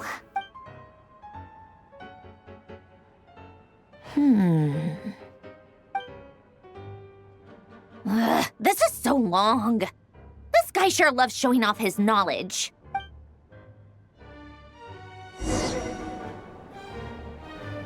Polonia. Search keyword tree model and bring me all relevant books.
Most of the experimental devices proposed by the Lilia Crucis Ordo are built based on the simple and basic logical structure of a tree model. Lilia Crucis. Guess they were trying to cover up the name of the Nod-Krai Ordo? When Duke St. Germanus departed, he said, "It seems that there's no going back." Alas, he is only a genius when it comes to machines. In all other things, he is but ordinary. Excuse me? I'm sorry. That's just ridiculous. What kind of book is this? Great Detective Herlock, The Alchemist and the Clockwork Saint? Isn't this a novel? Come on. Still, the author swears that they knew Renee well. Whatever. I guess it's not beyond the realms of possibility that Renee would say nonsense like that on occasion. Memory, wishes, souls, and persona. Frankly, this sounds more like occultism, but if Albedo vouches for it, I suppose there must be some alchemical basis to these techniques. The way Alain Guillotin saw it, the world was comprised of machines. The universe needed machines, and thus his technologies were created. That's why I was born. René, his full name was René de Petrichor, if I recall correctly. Sounds like he and the town must be intricately connected. That place was also the source of most of our information regarding Remurian civilization. Seems like some of his projects were based on their technology. The cutting of souls and storing them in vessels. These seemingly unrelated techniques underpinned René's research. Assuming that the 4 orthants correspond to alchemical categories. The chemical marriage model? Alain would have scoffed at that. He never would have let those theories or parameters anywhere near his mathematical formulas.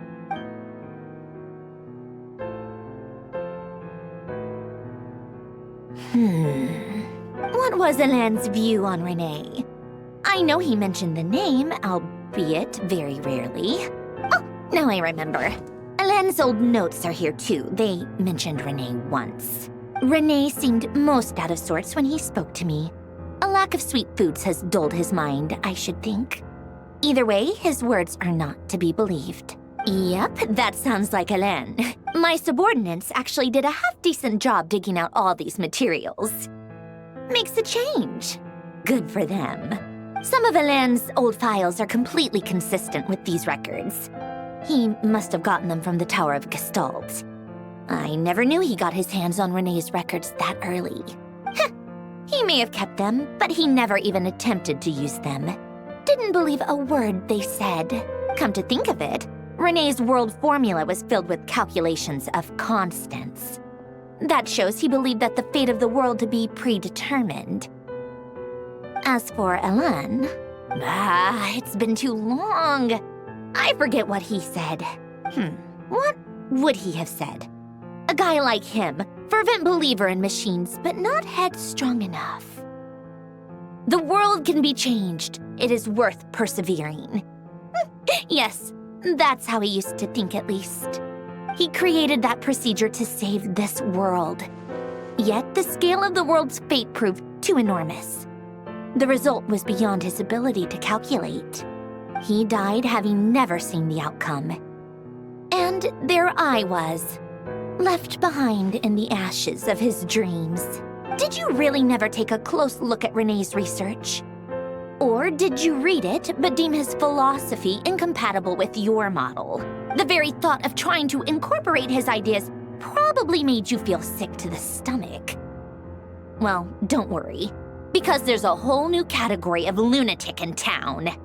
Next to Dottore, every other madman looks sane.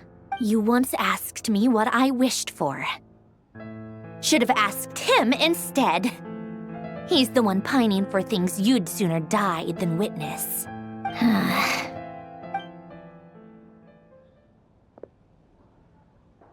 Even the tiniest variable can make big waves in the present. Now then, allow me to put these incompatible fragments together in your stead. First, establish and verify the existence of the Great Circle. Absolute nihil on one end, absolute reality on the other. Now, search between these two extremes. Then, the construction criteria. Variables. The sparks of civilization shall run out unless we consider introducing variables from outside the system. Input variables. Traverse the world, space-time, and civilization. Then extract the essential nodes from the records to determine which variables they point to. The primordial power that differentiated itself from the void. The power of light. Yes, light. Records.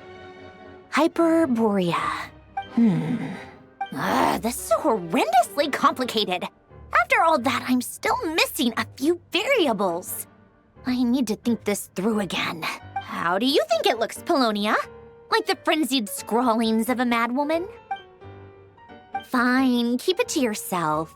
It's not like you can talk anyway. I'll assume you gave it a passing grade.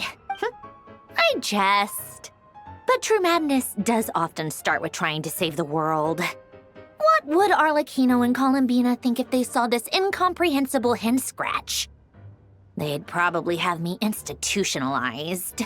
So would Rosaline. She's been dead for a while now. When I close my eyes and think back, I can still see her face. And that enormous dress she used to wear. Such a bizarre choice. What possessed her? Oh, and the clack-clack of those heels used to drive me insane. No one's asking me, obviously, but I hope you all know that I never wanted to save the world.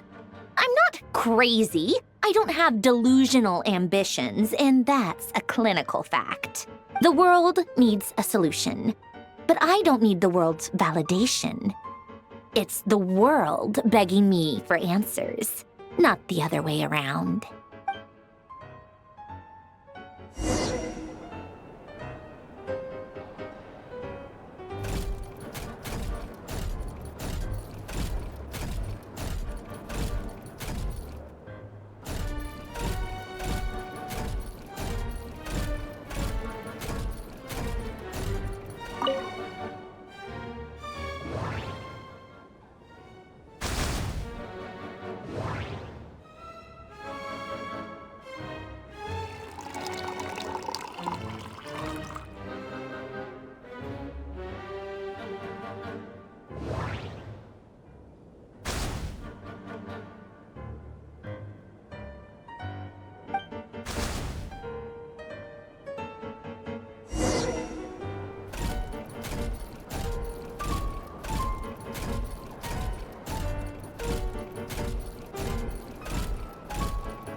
Oh, cookies to go with the tea. Let's see. They must be from that person who brought those documents. I see they're from Hotel de Boer. Something's written on the box. We are proud to present this homage to the Fortress of Meropede's fun-filled mill collection system. Fortune cookies. Have a lucky start to your day. Sounds like a dumb gimmick to me. Be early to bed and early to rise. Get plenty of sun and drink plenty of water. Then things will surely go well for you. What? Are you kidding me? Somehow I doubt that an early night and a glass of water is magically gonna save a world on the brink of existential peril.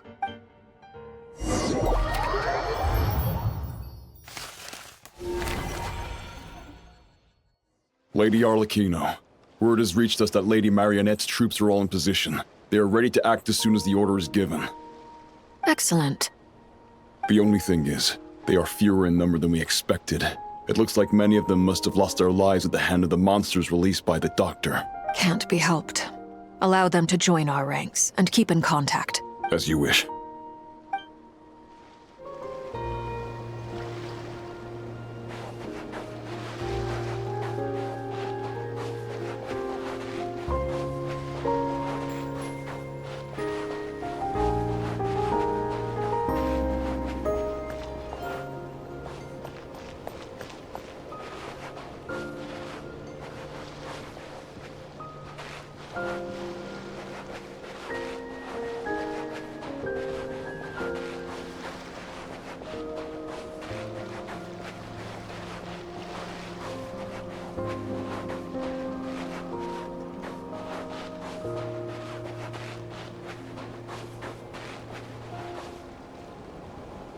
It's been a while, Arlecchino. You look well.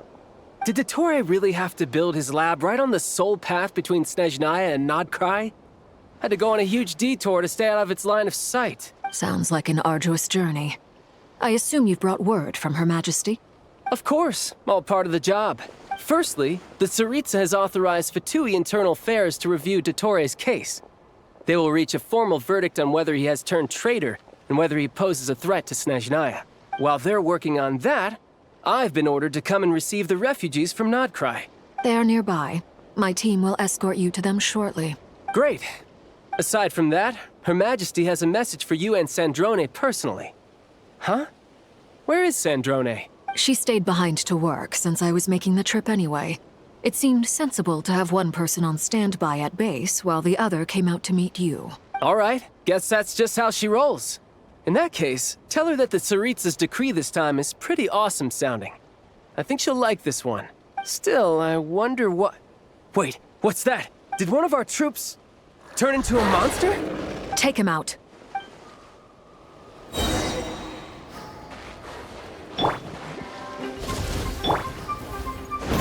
Transfixed!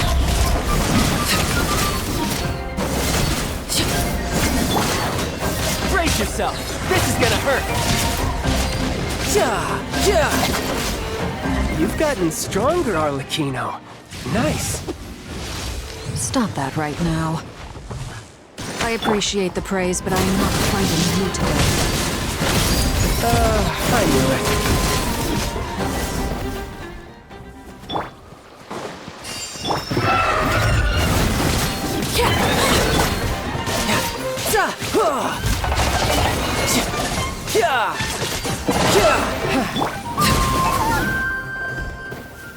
I can't believe it. He was a living, breathing human one moment, and the next... Another fine piece of work by our dear colleague, I'm afraid. What in the world has been going on in Nod-Krai? A lot. But long story short, Dottore stole 2 moon marrows that should have belonged to Columbina, then built a 3rd moon marrow of his own to concentrate the Trilunar Authority in his hands. What? What do you mean he built a moon marrow? People build roads and houses, not moon marrows. What's his next DIY project? He's gonna build a god? You could stand to be less surprised. We are harbingers. The work we are engaged in makes the creation of gods seem mundane by comparison. I tell everyone who asks that you once crossed swords with Rex Lapis while serving as a key supporter for Rosaline's plan. But right now, you're acting like a common adventurer. Thanks for speaking up for me. Those two really took me for a ride back then. Then again, surely no common adventurer would manage to get tangled up with them the way I did. That's gotta count in my favor, right? It almost sounds like you wish to repeat the experience. I might have to lower my opinion of you. No. I'll stop talking. Please, go on. Dottore is currently still experimenting with his newfound power in ways that continue to corrode the outside world. As for the human mutation, I believe this is simply a consequence of his experiments, and not a strategic move. That radiant beast was once a subordinate of Sandrone's. I suspect he was only allowed to live so that he could become an experimental subject. Also, those of us who fought Dottore have been afflicted with a curse. As such, I cannot leave Nod-Krai. This is so much worse than I thought. No wonder Her Majesty's decree is so extreme. While these exceptional circumstances persist, the Harbingers are hereby authorized to use unilateral executive powers. Should Dottore pose a threat, Arlecchino and Sandrone are permitted to eliminate him. My thanks to Her Majesty. I will pass these good tidings on to Sandrone. Her Majesty has also declared that she will refrain from launching an attack on the now evacuated Nod-Krai due to the presence of unretrieved research material. A wise decision. By the way, how's my old partner doing? I'm assuming they're with you? Partner? You mean the Traveler? I'm afraid I have bad news. She was captured after our failed assault on Dottore's lab. Her whereabouts are currently unknown. What? Why? Since when does Dottore have a bone to pick with her? That is indeed the question. I'm not sure he does. He must have some other goal in mind.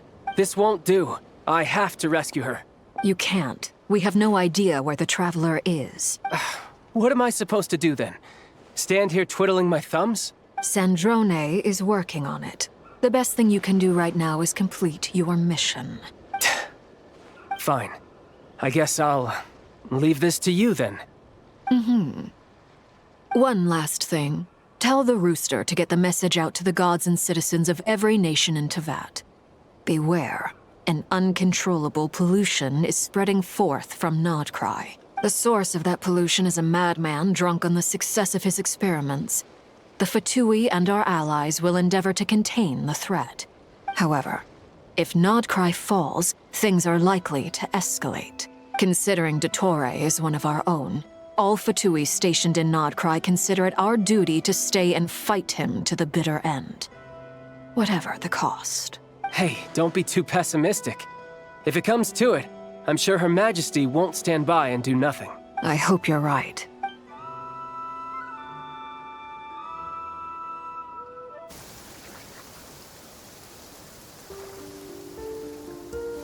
You're right on time. Thanks. Hey, do you think I'll get that gliding exam exemption? I made sure I was on my best behavior in Mondstadt. I landed well outside the city and walked in through the gates. I'll help you apply, don't worry. For now, let's see what we have here. What are the Doctor's energy fields even made from? The usual attract and repel principles that govern Kuvaki don't seem to apply to them. They are very mysterious, but ultimately, they appear to be comprised of energies from the three realms. Thanks to research by Master in the Hexen Circle, we know that Teyvat's 7 elements are derived from the more primordial power of the Light Realm, which is antagonistic with the power of the Void Realm. Since you have the power of the Dragon Durin within you, I'm sure you can already tell that this energy field contains no abyssal energy. That's true. It's not abyssal energy, it's something pure, wild, and untamed. I've been thinking about something. Do you still remember the device that Dory supplied from the Academia when you and Miss Columbina fought Raria? That was one of the most marvelous feats of ingenuity I've ever seen. The design, the craftsmanship, the material selection. I couldn't fault any of it, not to mention the operating principles. Surely the most ingenious feature of all. Dory didn't go into detail on how it functions, but I have a working theory. The clue was that Miss Columbina was somehow able to use the pyro energy that you provided, despite the fact that, as a moon goddess, she should only be able to use Light Realm energy in principle. Now, All elemental energy is, of course, derived from light realm energy to begin with. Hence, I suspect that the device works by restoring elemental energy to its original state. This presumes a theoretical model of the 7 elements akin to that of light refracted through a prism. Perhaps it is no mere analogy. Maybe there is indeed a prism in this model. I almost wonder if the idea for the device was conceived based on direct observations of said prism. It would explain how such an ironclad design concept was achieved. It is at once a masterwork of engineering and a groundbreaking application of the Academia's latest elemental theories. I suspect only Lesser Lord Kusanali herself could have devised such an ambitious technology. But back to the energy field before us. If this is pure light realm energy, its relation to elemental energy is one of integration versus division. Or you could say that the former contains the latter. Could this mean that elemental energy can dilute the power of the light realm? Should we give it a try? We should.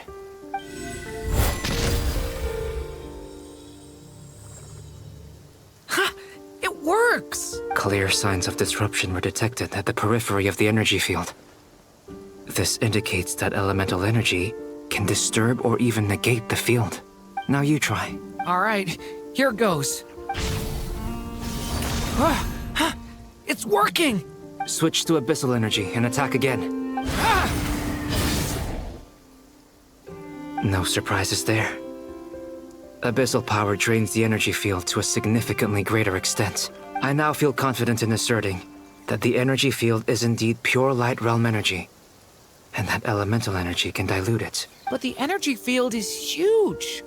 How much elemental energy will it take to neutralize it? We don't have to neutralize it completely. We can try other approaches. That's all for theory. Would you like to continue watching? So you knew I was here. Huh? When did you get here? A while ago. But Albedo sounded like he was working on his thesis defense back there. Back in Sumeru. You can end a person's whole career by interrupting them mid-speech. Very thoughtful of you. I'm truly touched.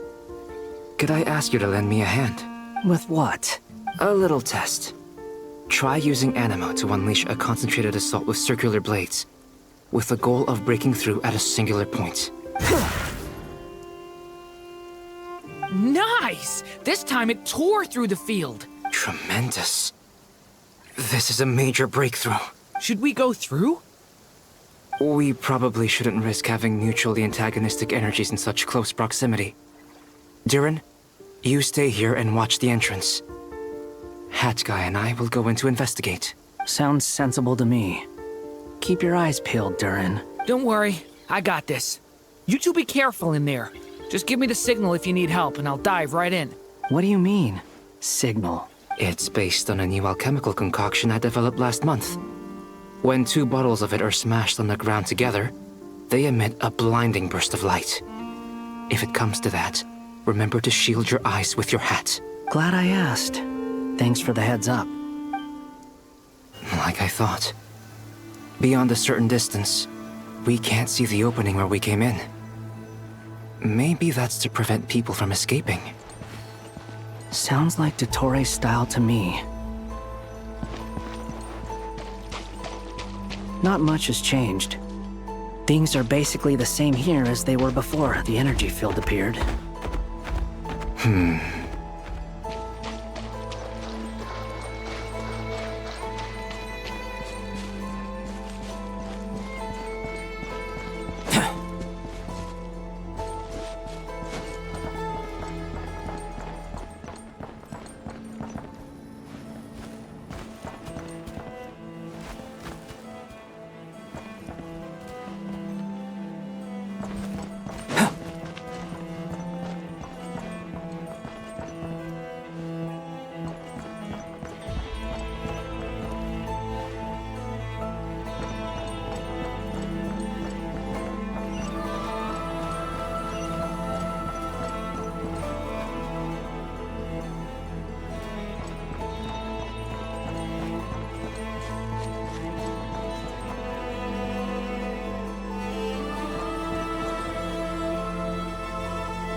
They have no heartbeat and they're not breathing.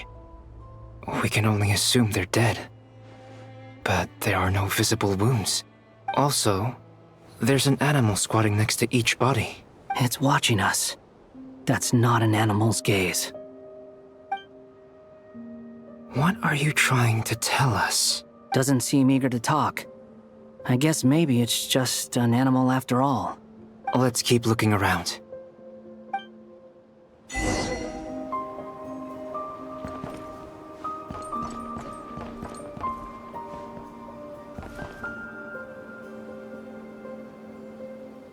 Same situation everywhere.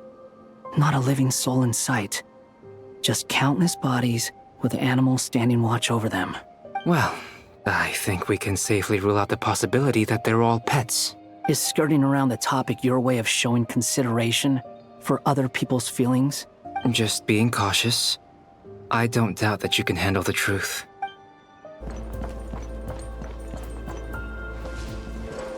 Careful.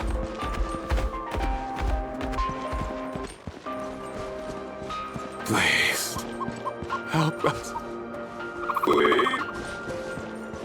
Over there. I hear a voice.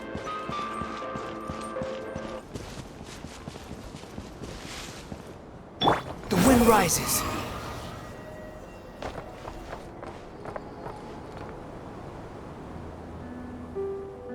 Please. Help us. Please. What happened here? I don't know. Suddenly, everyone collapsed. Then my line of sight got lower. I still have some of my senses left. I gotta get out of here.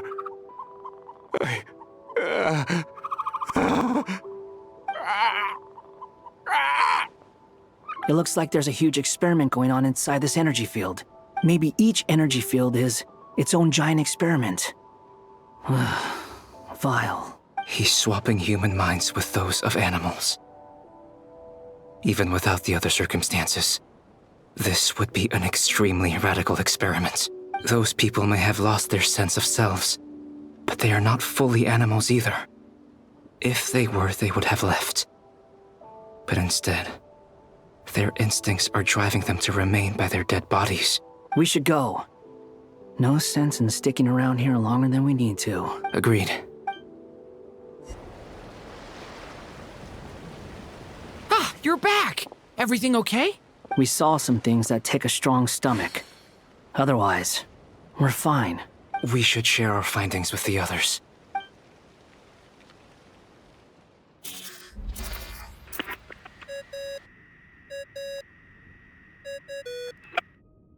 Yes? Who is it? Miss Nefer, it's me, Albedo. We found a way to break through the energy fields. With enough control, it's possible to tear them open using elemental energy. Also, we managed to take a look inside. Dottore is carrying out his cruel experiments on an immense scale. Any residents who have failed to evacuate in time will likely meet a grisly end. Sounds like he's living down to our expectations. Might I ask how things are proceeding on your end? I'm just about to get started. I'll be in touch once I have a result. Understood.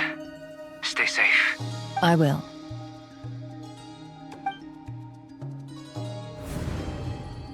Well, Nefer, I'll link up with you once my tasks are complete. What makes you think I'd need you to do that? I'll need it. And considering the way you approach certain matters, I think you'll be better off with me present.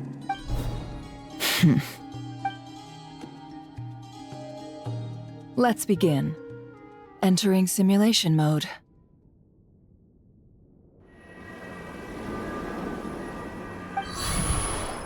A vast wasteland. Is this the Traveler's inner world?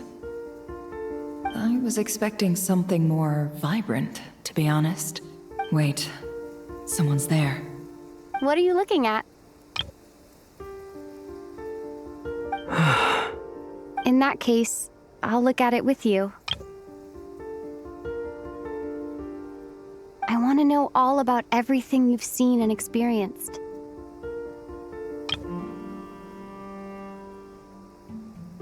Is there somewhere I should return to? Or should I stay here and be the hero everyone says I am? I don't dislike my current life. Roaming the land, fighting battles, accomplishing missions, earning a living, looking after Paimon. It's not so bad.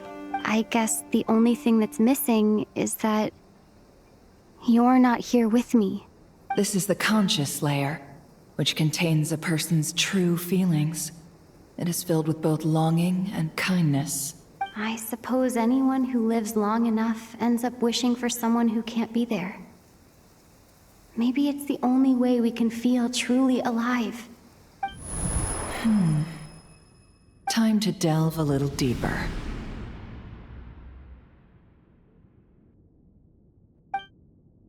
Nasha Town is hardly the optimal choice for a place to live, but it has character and a reasonable population density.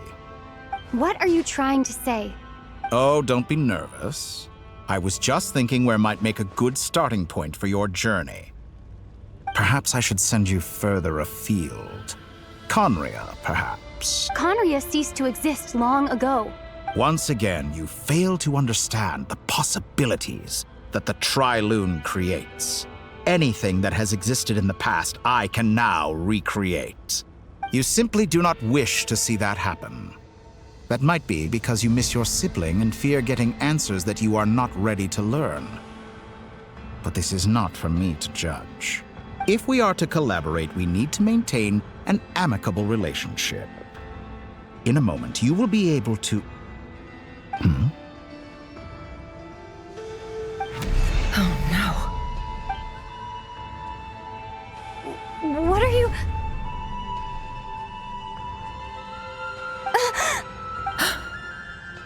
What are you gonna do? Don't move. Something unwanted has crept into... Oh? Gone as quickly as it came.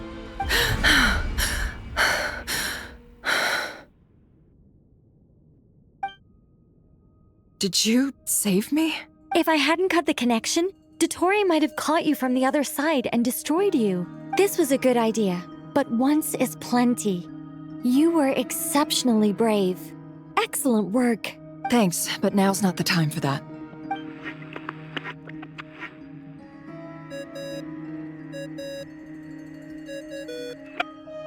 Albedo speaking. I think I know where she is. What is this endless darkness? I can't see anything, even though my eyes are wide open. But why? What happened?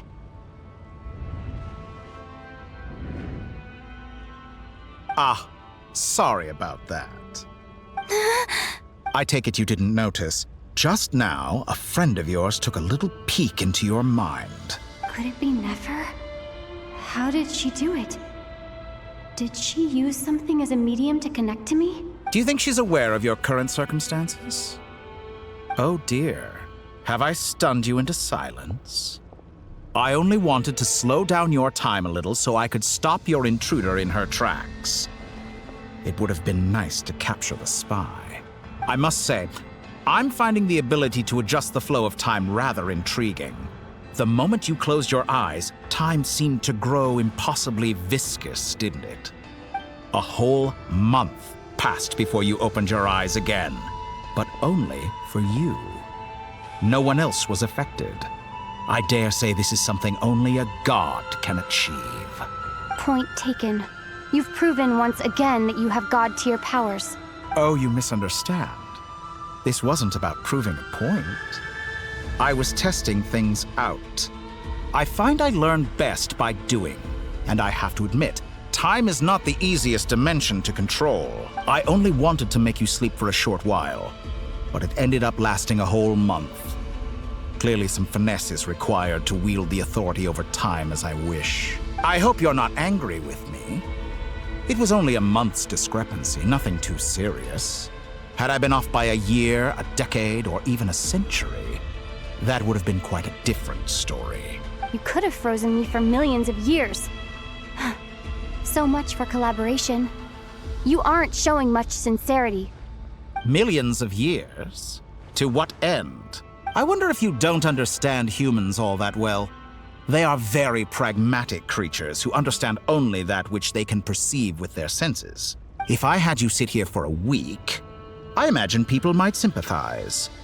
But if I left you here for 100, 1,000, or 10,000 years, the sheer size of that number would cause it to lose all meaning to them.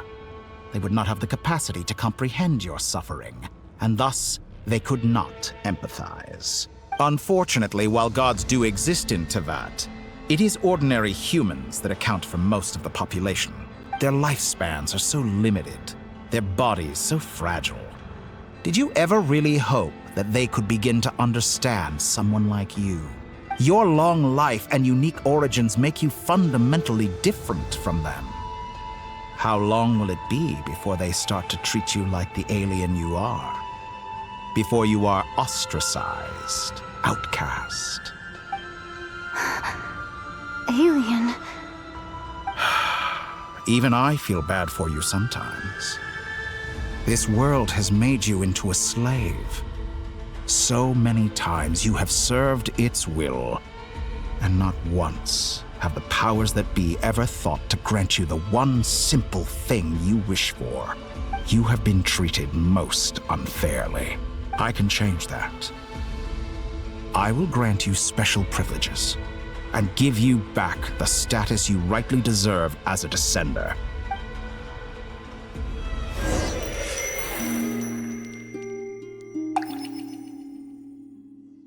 I've entered the past 3 times at this point, but I still have so many questions.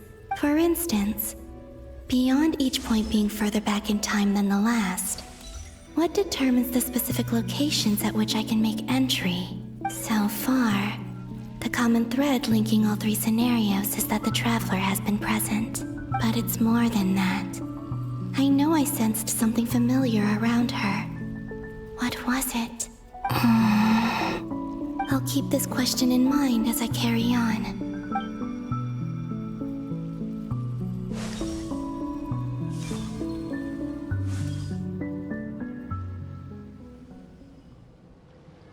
Humans, you never change. Always trying to use powers you neither comprehend nor control. This looks like Star Sand Shoal. Was this before Rerir regained his physical form? You've messed with the cannon again, huh? Sorry, but this round's not gonna go your way. The cannon. That's right. I was at Silvermoon Hall and I sensed an abnormal Kuvaki fluctuation coming from Nasha Town. And right after that, came an ominous power emanating from Star Sand Shoal. My body was once torn into countless pieces and hurled into the swirling chaos of time itself. But even so, my life and will were not extinguished. I wonder if I could try to prevent his resurrection. But how would I do it? What can I do, here and now? Traveler, behind you! Look at that light! No, I won't make it in time. She's using the Kuvaki shield like I taught her. Is she gonna use it to block the cannon's beam? She's strong. I'm sure she can manage. But the force released when the beam impacts the shield might lead to collateral damage. EC Island. The Frost Moon Scions will be exposed to lethal levels of Kuvaki. A question, if I may. Kind Miss Columbina. When the cannon's Kuvaki beam was deflected earlier, I saw several bolts of energy streak toward Hisi Island, only to be blocked. Did you also have a hand in that? Maybe that really was me after all. Well, future me. But I don't know if I have enough power left.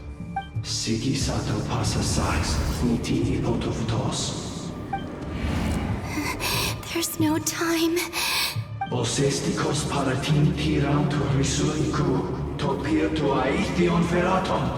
I have to make it. Oh, Frost Moon. Oh, great land. Oh, slumbering moonlight of Nod-Krai, if you can hear me, if you can sense my call, then please, heed me once more!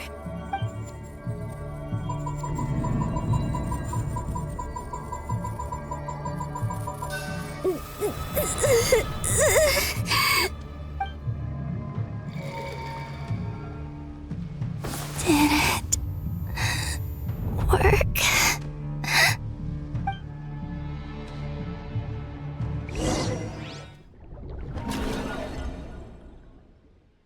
Hey, wake up. Hey, did you hear me? Columbina, I said wake up now! Oh, good morning, Sandrone. It's 3 in the afternoon, actually. And could you kindly not use my quarters as your personal nap room next time? Aw, but I feel so safe here. And your coffee, right? It's so bitter, but it smells lovely. It's like you were raised by wolves in a forest or something. What did you drink growing up? Grass tea? The Frost Moon Scions certainly led a more frugal existence than the Fatui. Then I'll bet you've never eaten one of these before. It smells delicious. That's because it's a Fontanian recipe. I had a little free time today, so I made a batch. Rosaline will be here shortly, but if you really can't wait, I guess you can go ahead and... Hey, at least let me finish before you start eating! Did the Frost Moon Scions not teach you basic table manners? Or did the rules not apply to you because you're the high and mighty moon goddess?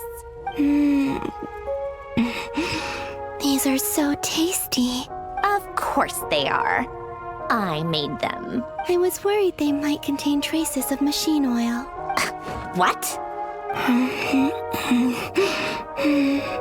You know, there's something I've always wanted to ask you. Why did you leave your old home and join the Fatui? I mean, I'm sure their food was awful. But there's gotta be more to it than that. Well, life there didn't go quite how I imagined. What were you expecting? You're a god. Your followers are gonna make some demands of you, right? Surely you can just answer a few prayers here and there in return for the free food and drink. How bad can it be? Well, would you help other people just for free food and drink? The doctor told me that you were created by a great mechanic, Lord something Fisher. The Lord Artificer. Ugh, some people can't keep their mouths shut. Oh, Lord Artificer. And didn't he have something to do with the, narcissist? Narcissenkreuz Ordo. Yes, that was it. Narcissenkreuz Ordo. So, would you try to fulfill their wishes? You must be joking. I wouldn't go even if they paid me. I don't even know them. Exactly. Well, I felt the same way. I did not know the people who made demands of me. What do you know? We're on the same page for once. In his later years, Alan did ask me if there was anything I wanted to do. If I had any wishes of my own. Well, I don't. And I'm not in any mood to fulfill someone else's either. Who's Alain? He was the... You know what? Never mind. You're not gonna remember. Anyway, the point I'm trying to make is, neither of us is the self-sacrificing type. Let me ask you this. What sort of place would you like to live in, if you could choose? A place where people don't ask me for things I cannot give them. Where they don't worship me, or fear me, but just want to chat with me like a normal person. I'd also like the freedom to come and go as I please. And ideally, it would be somewhere with the smell of coffee and snacks. Not to burst your bubble, but no such place exists in the world. Now, take your snacks and scram.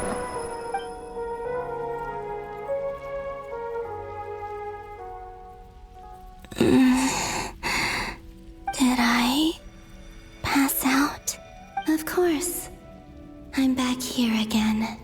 dreamed of events from my past. Sandrone, Traveler, I miss you all so much. Back there, I guess I managed to harness all the Kuvaki energy on Hisi Island. But how did I do it? Time is flowing backwards here, and I can use that familiar power to enter the world of the past. That mystery ally everyone talked about. It was me all along. I can sense that there isn't much more power remaining up ahead. What lies at the end of all of this? Will time keep flowing into the past? And will I ever find my way back?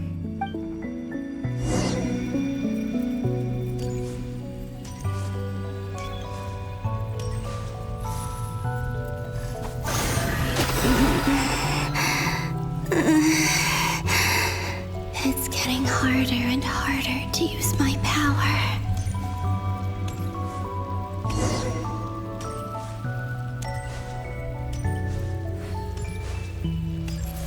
I'm no match for the Abyss in this state. I need to avoid the contaminated fragments.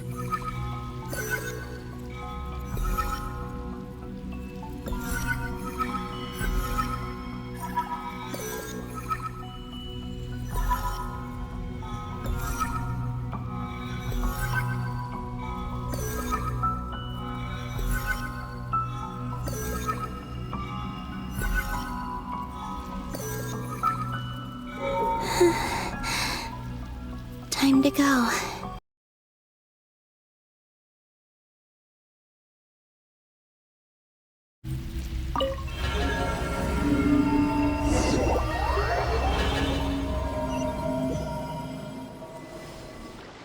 The Final Night Cemetery. This is where Flint's is based. Or not! How are we supposed to read through this many files? Difficult, yes, but it is also our most efficient option. Seems like they're searching for information. Oh, I remember. Flint and Varga talked about some files on the Wild Hunt. Was this my doing too? To expose the true intentions of this Rerir, we need to dive into Nod-Krai's history. Are my actions changing the past? Or are they simply completing a process? Is all of this inevitable? Or am I the one making these decisions? If I choose not to help them now, will it change how things turn out? Hope we don't land on our heads then. They're my friends. I can't not help them.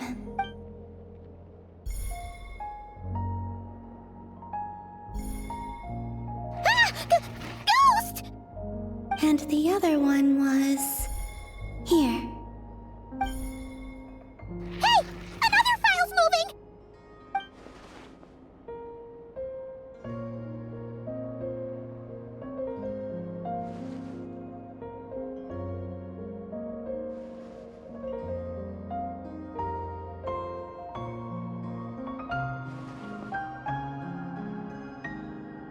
That should do it. Luanatar? You can sense my presence? Wait!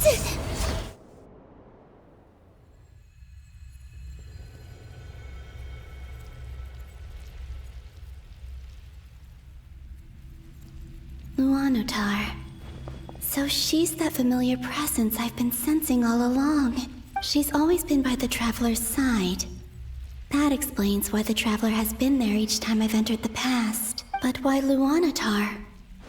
Is it because she has a connection to me as the Moon Goddess's familiar? If so, why not any other Kuhenki? That's...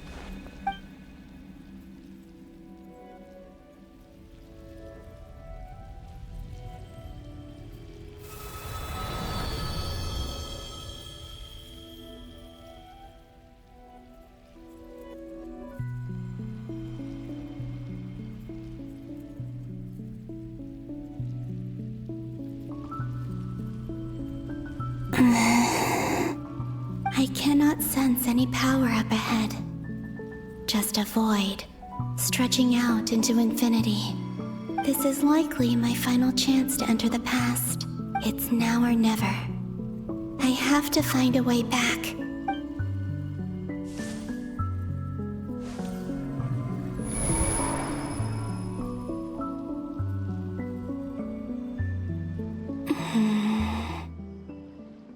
Easy Island? How far back in time is this? Where's Luanatar? I can't sense her presence this time. Oh, seeing Anafa and Aino reunited like that sure was heartwarming.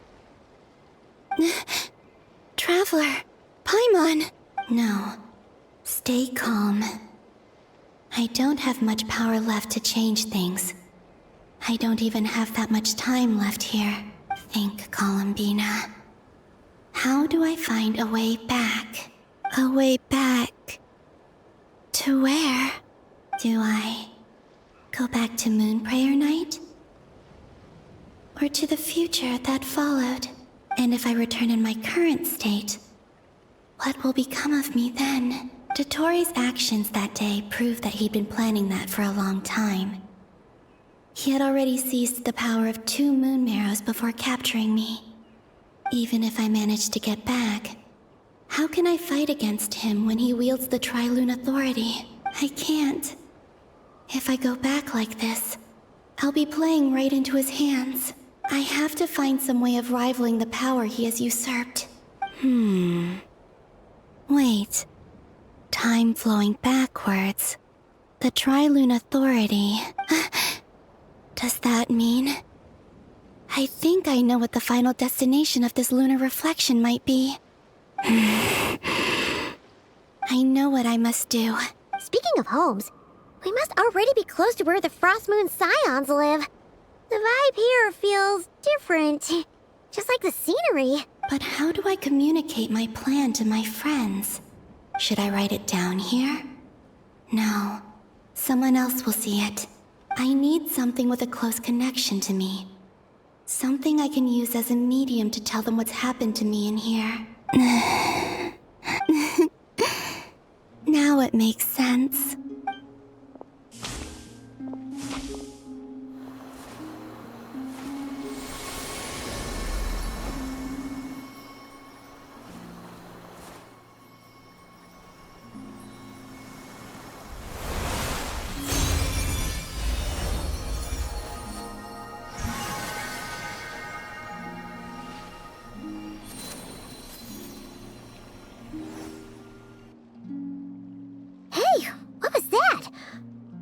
Some sort of breeze blew by, and then the petals suddenly turned into... Huh? It was I who brought Luanatar into being. I gave up a piece of my own soul to create her. That's why I could sense a familiar power from the moment I entered this space. It also explains why she's been present in every past location that I've entered. Because we have a deep connection. Hey there! What's your name? And the reason why there are no more gates to the past after this point is that Luanatar hadn't been born then. No wonder I sensed the trace of a blessing when we first met.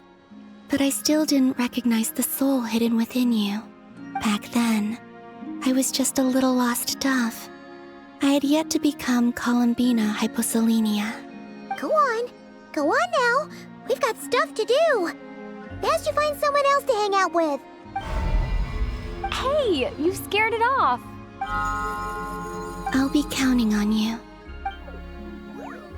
Remember to stay by the traveler's side, guide her, and help her in my stead. Oh, and bring her to the garden where the moon prayer blossoms grow. There's a little lost dove there who will need her help. Go on. You too. Go and live your story. As for mine must go in a different direction.